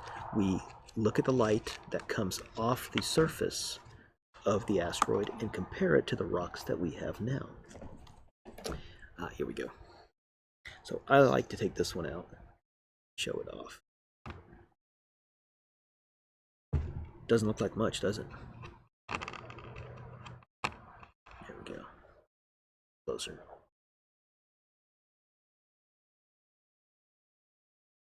Guess where that's from? Anybody? No clues, just guess. I think all the club members know where this comes from. Look at the other side. It's not very big. This is 2 grams. This is a moon rock. This is actually a piece of lunar highland breccia. So this one is Northwest Africa 11421. And this was also found by my Polish friends. It was bought off a dealer in Algeria.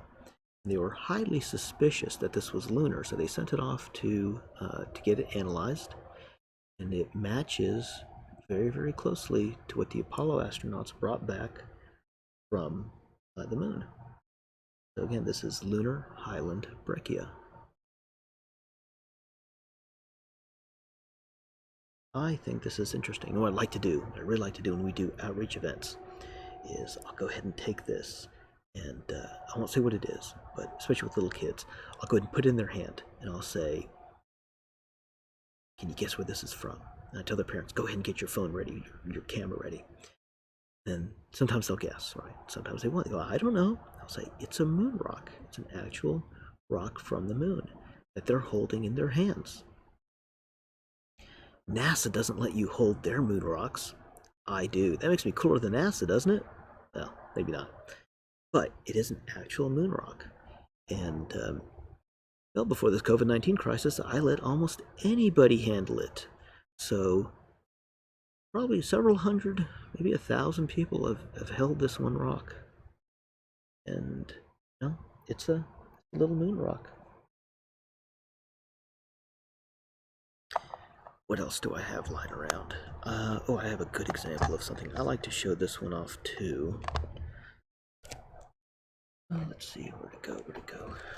I have a number here, so it's kind of figuring out what they are. Nope, not that one. That one. Okay. This one is Northwest Africa 8327. I like to show it off like this. Focus, there we go. Isn't that pretty? Looks like Italian terrazzo, doesn't it? I've had people say, I would love to make a countertop out of this material. That would be fantastic, except for this stuff, it would go for about $1 to $2 a gram. And this right here is 7.08 grams. So it's not, yeah, it would be a very, very, very expensive, actually no, this goes for a little bit more. 7 grams, this one, I don't remember how much I paid for this, I really don't. But the reason I like to show this one off, because this is a cut end cut. So when I flip it over, see the fusion crust. This is that dark outside. But let's look really close at the edge, and I wish I had my microscope working. It'd be much better, much easier to see. I'll try to back it off just a tad here. Come on, focus. Focus. Be this way. There we go. I don't know if you can see right at that edge, but here we go.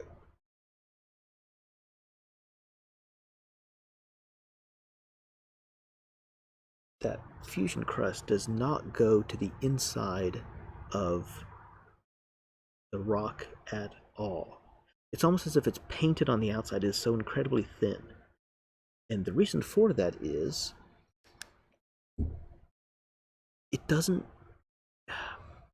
it's not melting the outside exactly, it's burning it off. So as it goes through the atmosphere, it's ablating. The material is heating up and is popping off. And as it pops off, think of it like evaporation almost, where it's taking the heat with it. Just like a heat shield on a re-entry vehicle.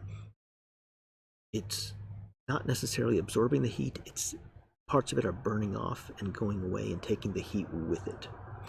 So it's a very, very, very, very thin burnt layer on the outside, which means that this went through the atmosphere, got really, really hot on the outside, but the inside stayed cool to the point where something this size, which is 180 grams, yeah, it's 183 grams. Yeah, 183 grams. My hand isn't that good, I just remember how much this rock was supposed to weigh. So, something about this size of my fist roughly, when it goes through the atmosphere and it hits the ground, it actually only hits the ground about 200 to 400 miles an hour. And in fact, it's so, it goes through the re-entry phase so quickly that the outside burns away, the inside is still the temperature of space. So this was probably about 20 times bigger. Most meteors tend to lose about 95% of their mass as they come through the atmosphere. So roughly, let's call it, this was about 20 times bigger, and this is all that's left. So it was much, much bigger rock, just much bigger. But when this hits the ground, the inside is still the temperature of space. The outside is just a very, very thin layer that heated up. And so within moments of it hitting the ground, it's going to frost over. Just a little layer of frost, because it's what, a couple Kelvin? 5-6 degrees Kelvin? So it's very, very, very cold, and layer of frost. And it will warm up fairly quickly because it is a rock. And now it's in a hot location. But yeah, it's a cold rock. So in Hollywood, when a meteorite hits the ground and there's flame everywhere and there's steam and fires all around and a big giant crater and there's like a little bitty rock in there, that doesn't happen. It'll hit the ground. A rock the size of, I don't know, the size of a small briefcase, it'll hit the ground, it'll make a little bitty crater, just knock dirt around. But even something like that's probably only going to hit 400 to 500 miles an hour. It's not going to be a very, very, intense hit. And definitely there's not going to be steam, there's not going to be flame, none of that stuff. That's all Hollywood. So I've got a couple of others. Oh, this one's interesting.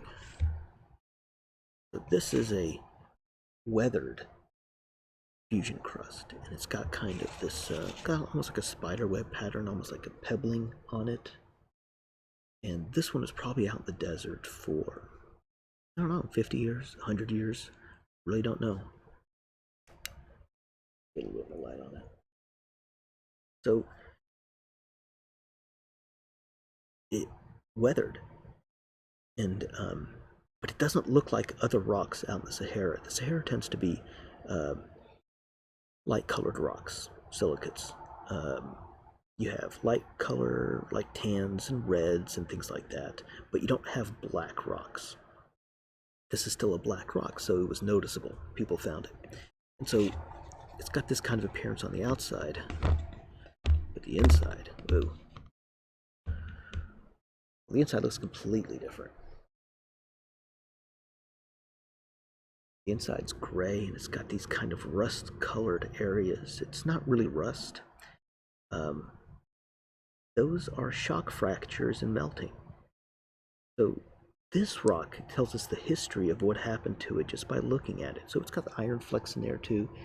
There's if I get the right angles, it's got shiny little bits on it. It's just really, really nicely polished. That's why you can see the reflection well. But with this one, these rust-colored areas, what happened was this rock was hit so hard at some point in the past that it squeezed it and it crushed it along those lines, melted it along those lines, and then it refroze. So these lines are metamorphic. Different rock now than the surrounding stuff. You can see these are chondrites. You can see these round chondrules all through here. But the chondrules are all melted. And so I actually have another slice of the same rock. And you can see these cracks are, you can see the cracks are a little bit better. Let's put better on these. Again, you can see the reflection of the iron in there. Hard to do this well. There we go. How's that? There are all these cracks all through it.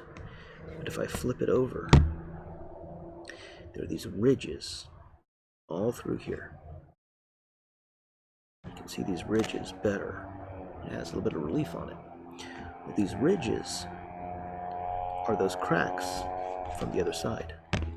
So cracks through here that progressed all the way through the material, and it's much, much harder material than the stuff around it. And so when this broke, sometime during the re-entry, or entry I should say, it's not re-entering, it's coming in for the first time.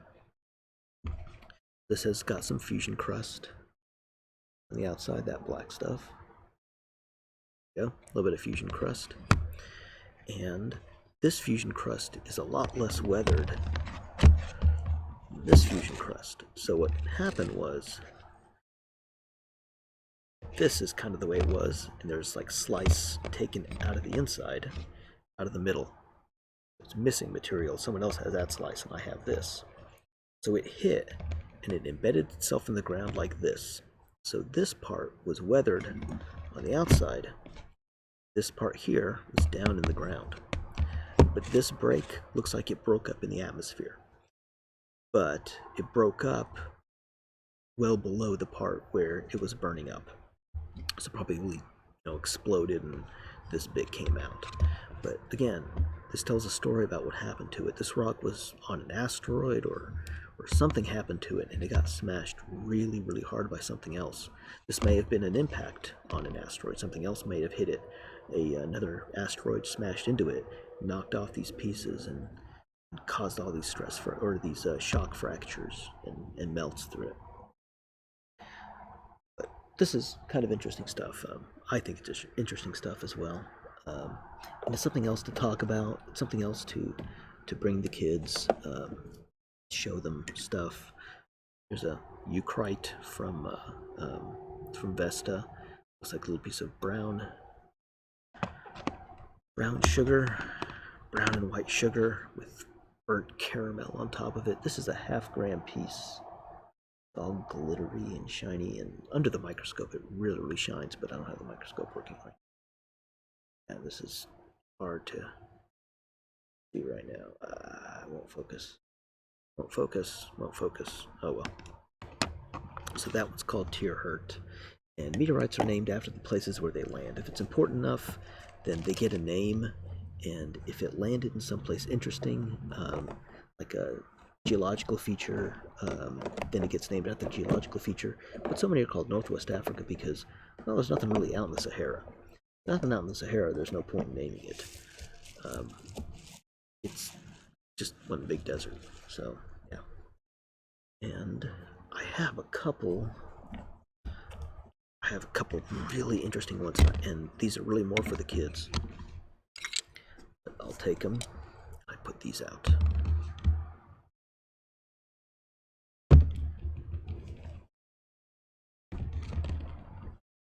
I think I have one more. Here we go.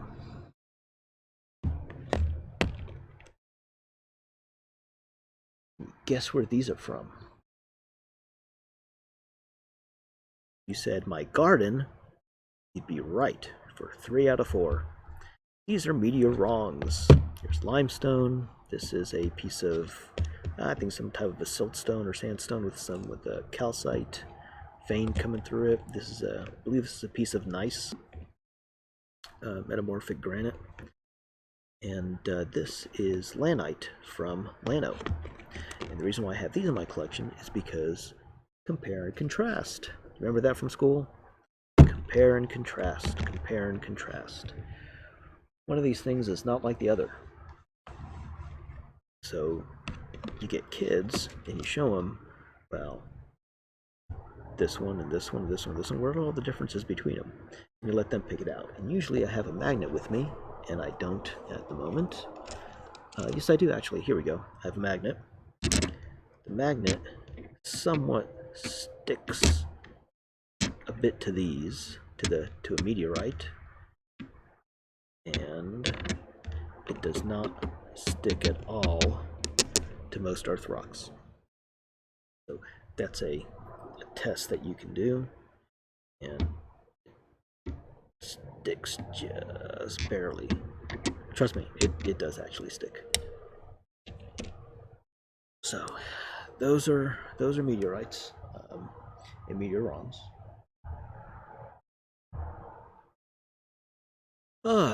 So it is now, what time is it? It is now 10:53. We haven't seen a whole lot of objects today. The sky's not great, but let's see if we can pick out something else before we go. It's left home. Let's try to find M101. Deep sky.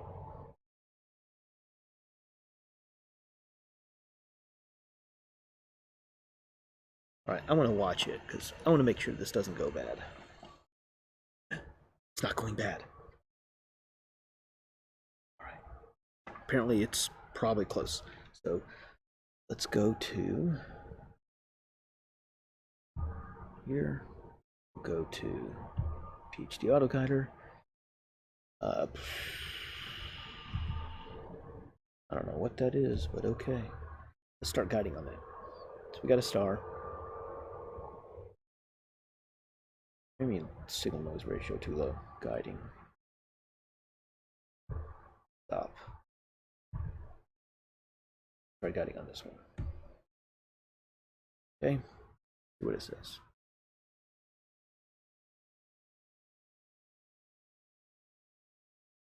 Okay. Let it settle out. It'll be guiding. No, it doesn't guide. Look at that. It's going way off. So we're going to go ahead and stop it and retrain it. Nope. Nope, stop. It's now in a different part of the sky. So I'm going to clear the calibration again. Loop it. Let it train again. Meantime, we'll take a quick exposure. I want to see what I'm looking at. Let's do a 20-second exposure. I'm going to crank this way up. This will be noisy. This is M101, just for my record. M01.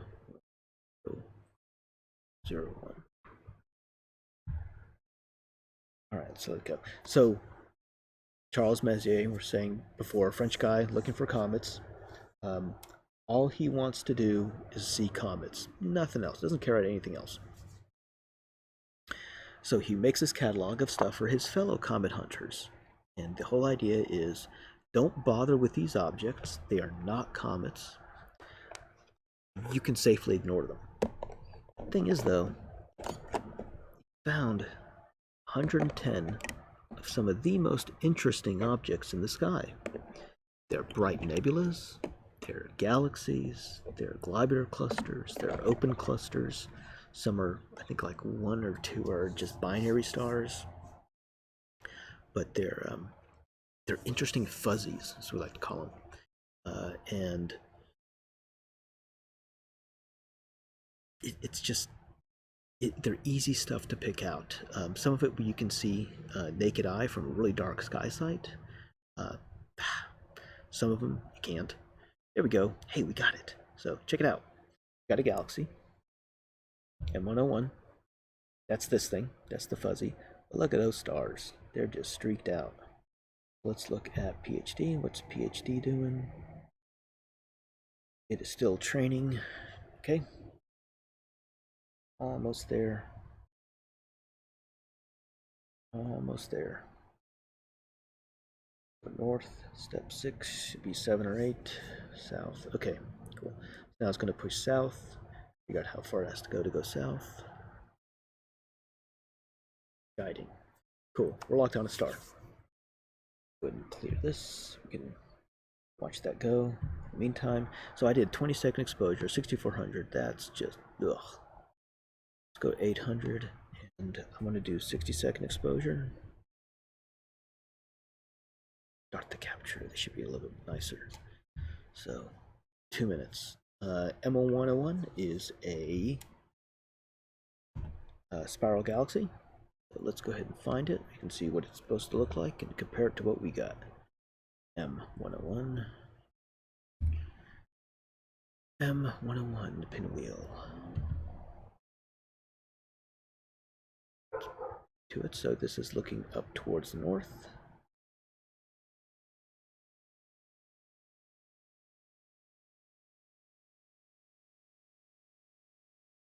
Go. Not the greatest of images, but it is a pinwheel. Doesn't have any note. I really need to switch into the newer version of this application. I actually have it on my workstation, on my desktop. I don't have it on the laptop yet. Something to do soon before the next star party. Also fix a whole bunch of issues that I've got with hardware. So that should be fun. Reboot everything. Okay, I just heard the camera go off. We got another minute for noise reduction, and it is getting a little bit chilly. So while that thing is going, I'm gonna go put on a sweater if you don't mind. I'll be right back. Got dead air. David, you got anything?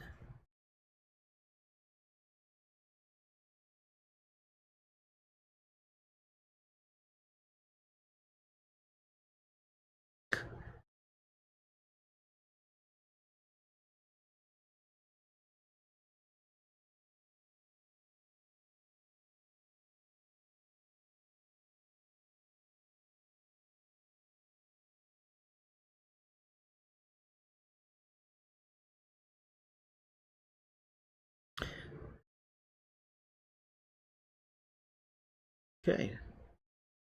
Yeah, and just as long as it takes. So David's got a that off-axis guider. So it's basically it's in line with his image train, and it's got a little prism to pick off the starlight, a little bit of starlight to pick off one or two stars, and redirect them to a camera.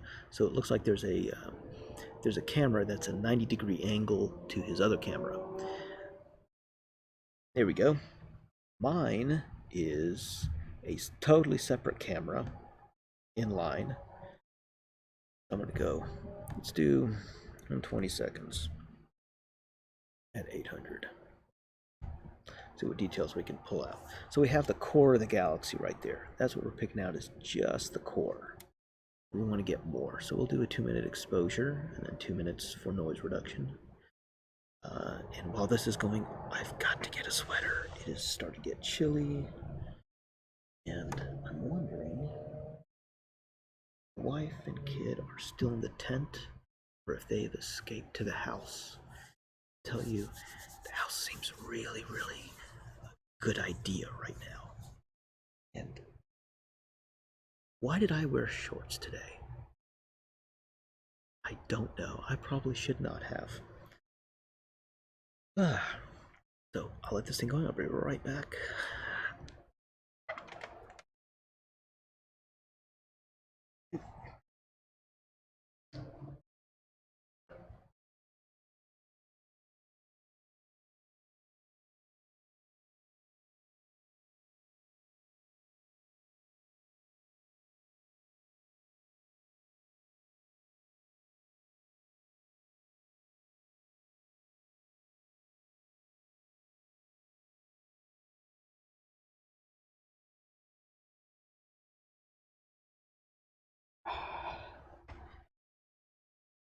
Oh yeah, this is much, much better. Oh, I didn't leave the image going. Sorry about that.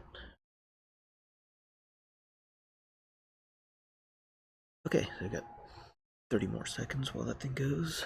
I can put away my meteorons.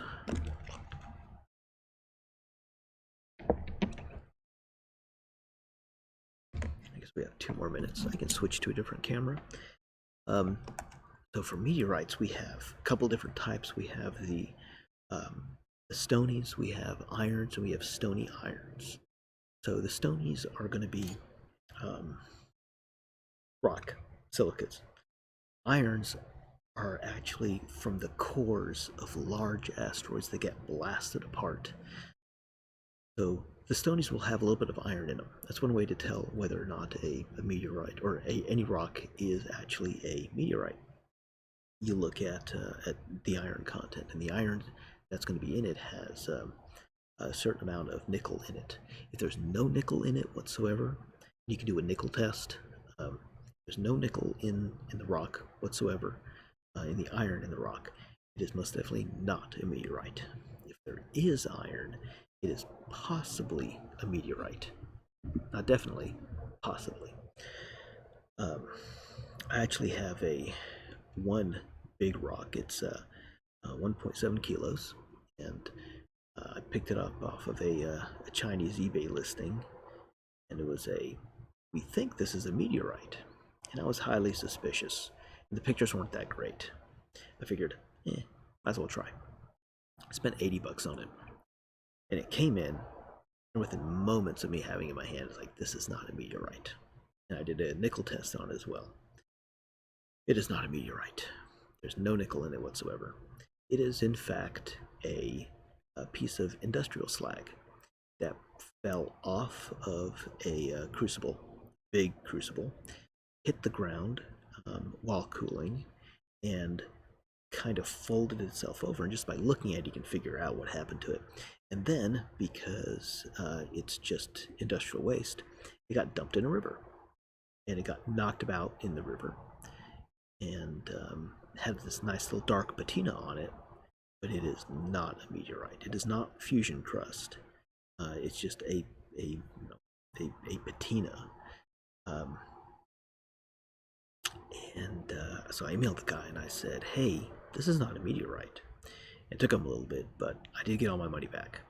And he didn't give me an address to ship it back to, so, and I'm not going to ship back 1.7 kilos of industrial waste back to China. So our outreach coordinator, Patrick, actually has it with him, and it is an object lesson in what not to buy off of eBay if you're looking for meteorites.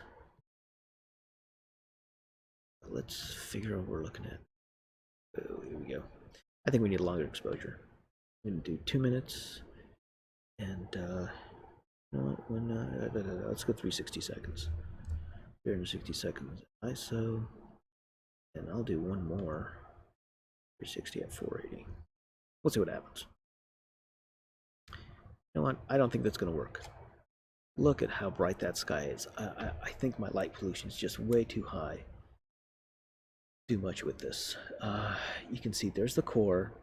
You can kind of start seeing its luminosity. It's so hard to see. Not picking anything out. See the core. Just, I think my skies are just too polluted to make out a lot. So I see some spiral arms here, here. This is a fairly large object. It's just low surface brightness, so it's hard to actually see what's going on. We need to be in darker skies, need a much longer exposure. This is the core, and we've got. You can make out an arm like this. This dark area here, this would be a dust band, or a gap between the arms. Here's one arm coming off of here. Here's one arm coming off of here. There's something in this region. It looks like an arm like this. Just really hard to tell. But I can make out an arm that goes like this. Or maybe there's one here and there's one here. So let's do. What does M101 look like? M101.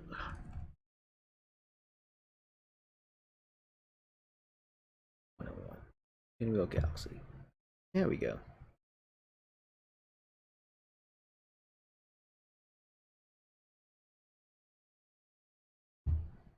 That's what we're looking at. Okay. My image is not quite that nice, but we can see this darker area over here. I think we have pretty close to the same orientation. Darker area over here. We see much over there. Then this spiral arm over here, and it looked like we have one over here and then one over here. And we see the dark banding between. Actually, might be looking at. Actually, no, I think it's hard to tell. It's hard to tell. We don't have enough data, but we do have some spiral arms in there. You got 64 degrees on the outside. Mine is a whole lot less, and I wore shorts and flip-flops, so boy, yeah, we're not getting a whole lot of data out of this. Sorry, David, it's not seeing it. A little bit there. Let's see if we can get a globular. What's a good globular? M35? I think we did M35 last time, but it's a good thing we can do it again. 35. No, M5. There we go, M5. So let's look at a globular. We saw an open cluster. We'll look at a globular again. Globulars are extragalactic. Globulars orbit our galaxy. And that's kind of what they look like. So let's go dig it up. M5. 005.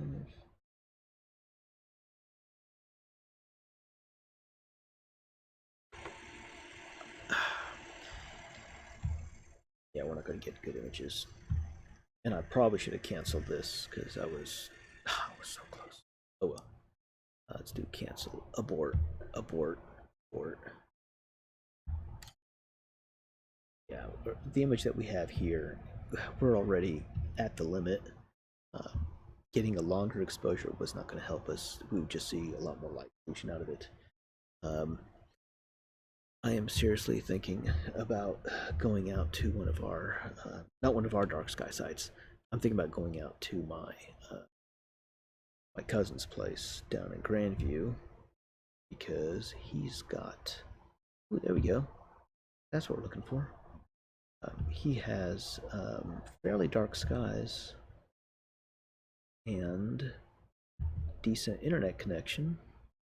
So I was thinking I could do one of these from down there. Alright, let's see if it'll guide on it. Get this out. This is what we're going to be looking at right there. This globular cluster. As soon as this thing dies, it's not gonna let me do it. Oh.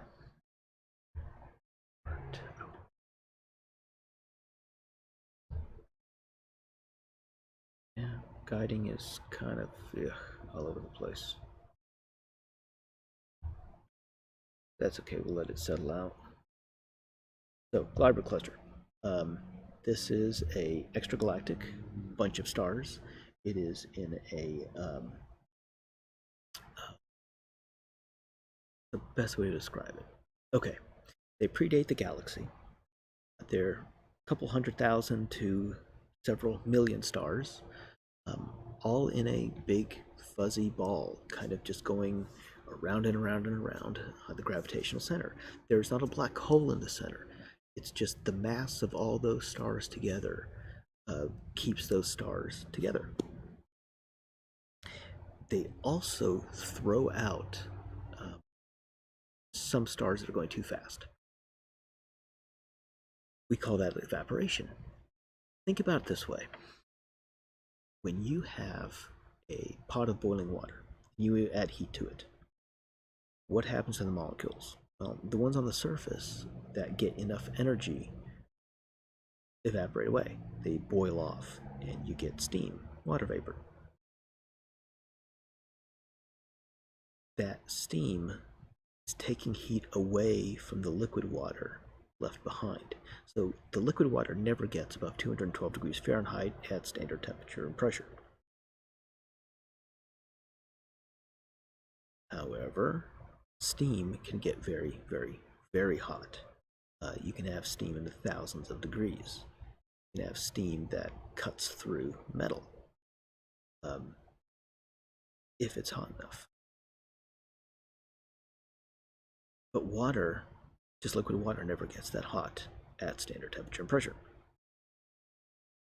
With a Clever cluster, what happens is some of those stars, if they're going too fast, they'll go ahead and do a, well, let me change that. The stars orbit each other. They're going around and around and around a common center. Sometimes those stars will get very close to each other. When they do, one can do a gravitational slingshot around another.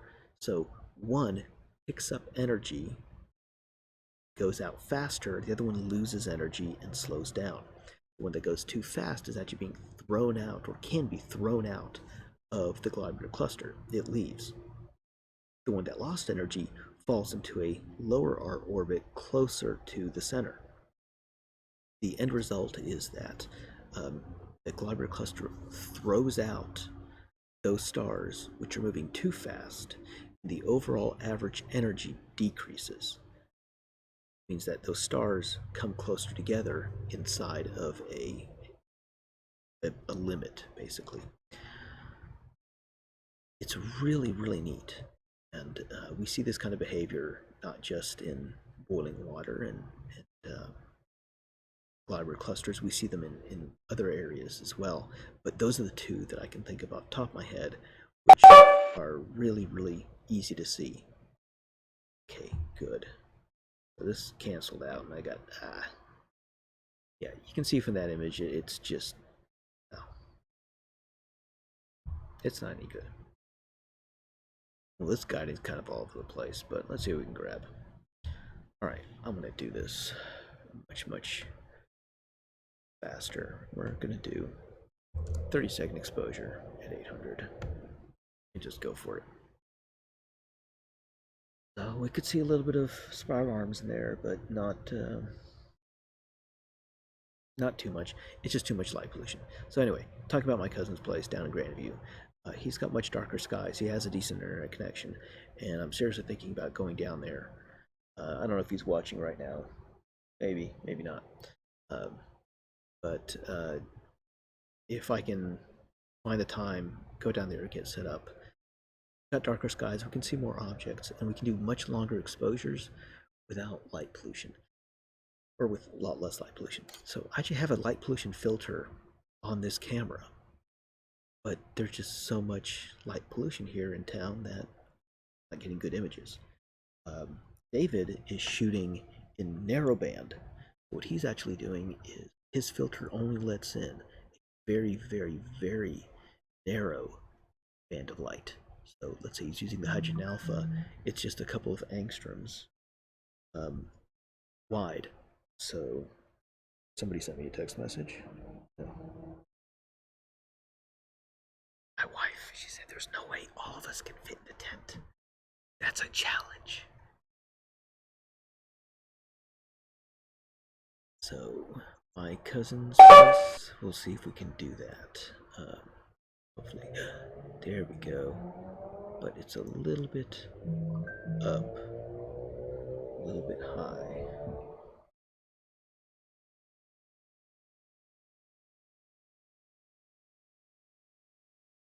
Let's do a longer exposure. Let's do a 60-second exposure. It'll be up high, but it won't be too bad. Let's look at this one for now. You can see a little bit of motion. We don't have great guiding, but we have a core in here. We have larger stars on the outside, and normally they're not red; they're actually white. But I have that light pollution filter on there, and that's causing some discoloration. And it's also a specialized astronomy camera too, for picking up nebula. But we can see the core in here. We can see the outlying stars. It does form a ball. This is not one of the most ball-like of globular clusters, but it's not bad. Really not bad. Let's see, look at some others. It's not dissimilar to what we're looking at. Don't think we can see M15 right now.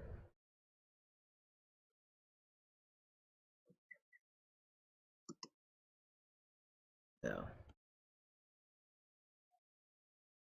Nope. When does it rise? Tomorrow morning, 2 a.m. We're not going to wait till 2 a.m. to do that. I'm tired. It's after 11:20. Wow, I'm tired. Still need to pack some of this stuff up and head over to the tent. See if we can get some sleep. If not, we'll just go back inside the house. Let's go ahead and wait. See what this image is going to come up with. 30 more seconds. 20 seconds.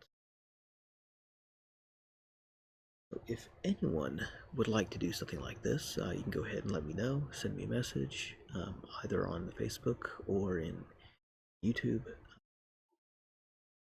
I can show you how to do it if anyone is interested in doing this for themselves. If anyone has any astronomical equipment, any cameras, and they would like to do a broadcast, that'd be fine. If you don't, if you just want to join me, that's absolutely fine as well. I would love to have you.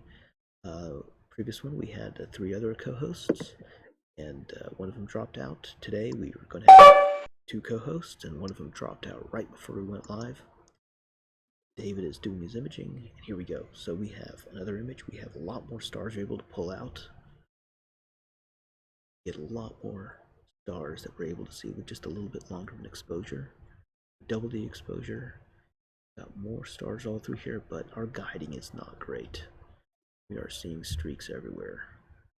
Way up. But if we go to the guider, I want to see, oh yeah, we're all over the place. But this is definitely what we're looking at right there, the globular. If I do a longer exposure, do a 3-second exposure. So instead of taking an image every 1 second and moving them out, it'll take an image every 3 seconds and move them out. Let's see. At this point now we're getting a lot more noise. Well, yeah, it's not the greatest of images, and we're kind of just going over the place. But it is what it is, and we got what we got. And frankly, we're not doing professional level work here. We're trying to have some fun. We're trying to see different stuff. If anyone has any other questions, I can go ahead and answer them. I'll go ahead and wait another minute or so. If not, I'm ready to call tonight and head someplace warm. It's getting chillier and chillier, and I don't feel like spending too much time out here. David, how long are you going to be out there before you head back? I'm going to go to bed here shortly. Yeah, I've got this thing running pretty good, and I'm just going to let the I'm gonna let the program do its thing all night long, and I'll get up in the morning and I'll shoot my calibration frames and I'll put a cover on it.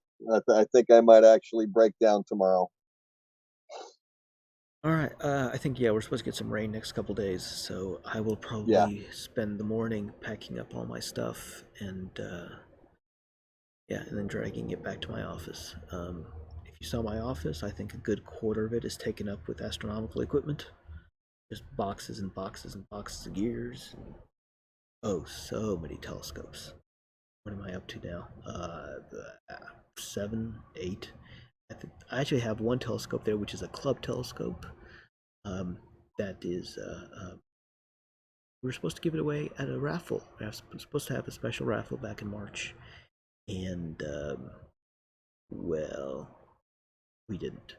So now it's waiting in my office until our next physical meeting, and whenever that new physical meeting comes by, we'll go ahead and give it away to a lucky club member or someone who stops in for our club meeting and pays in for the raffle. So we'll see how that goes. And thank you everyone for watching. Thank you, David, for joining us. And we'll see you next time whenever we have decent weather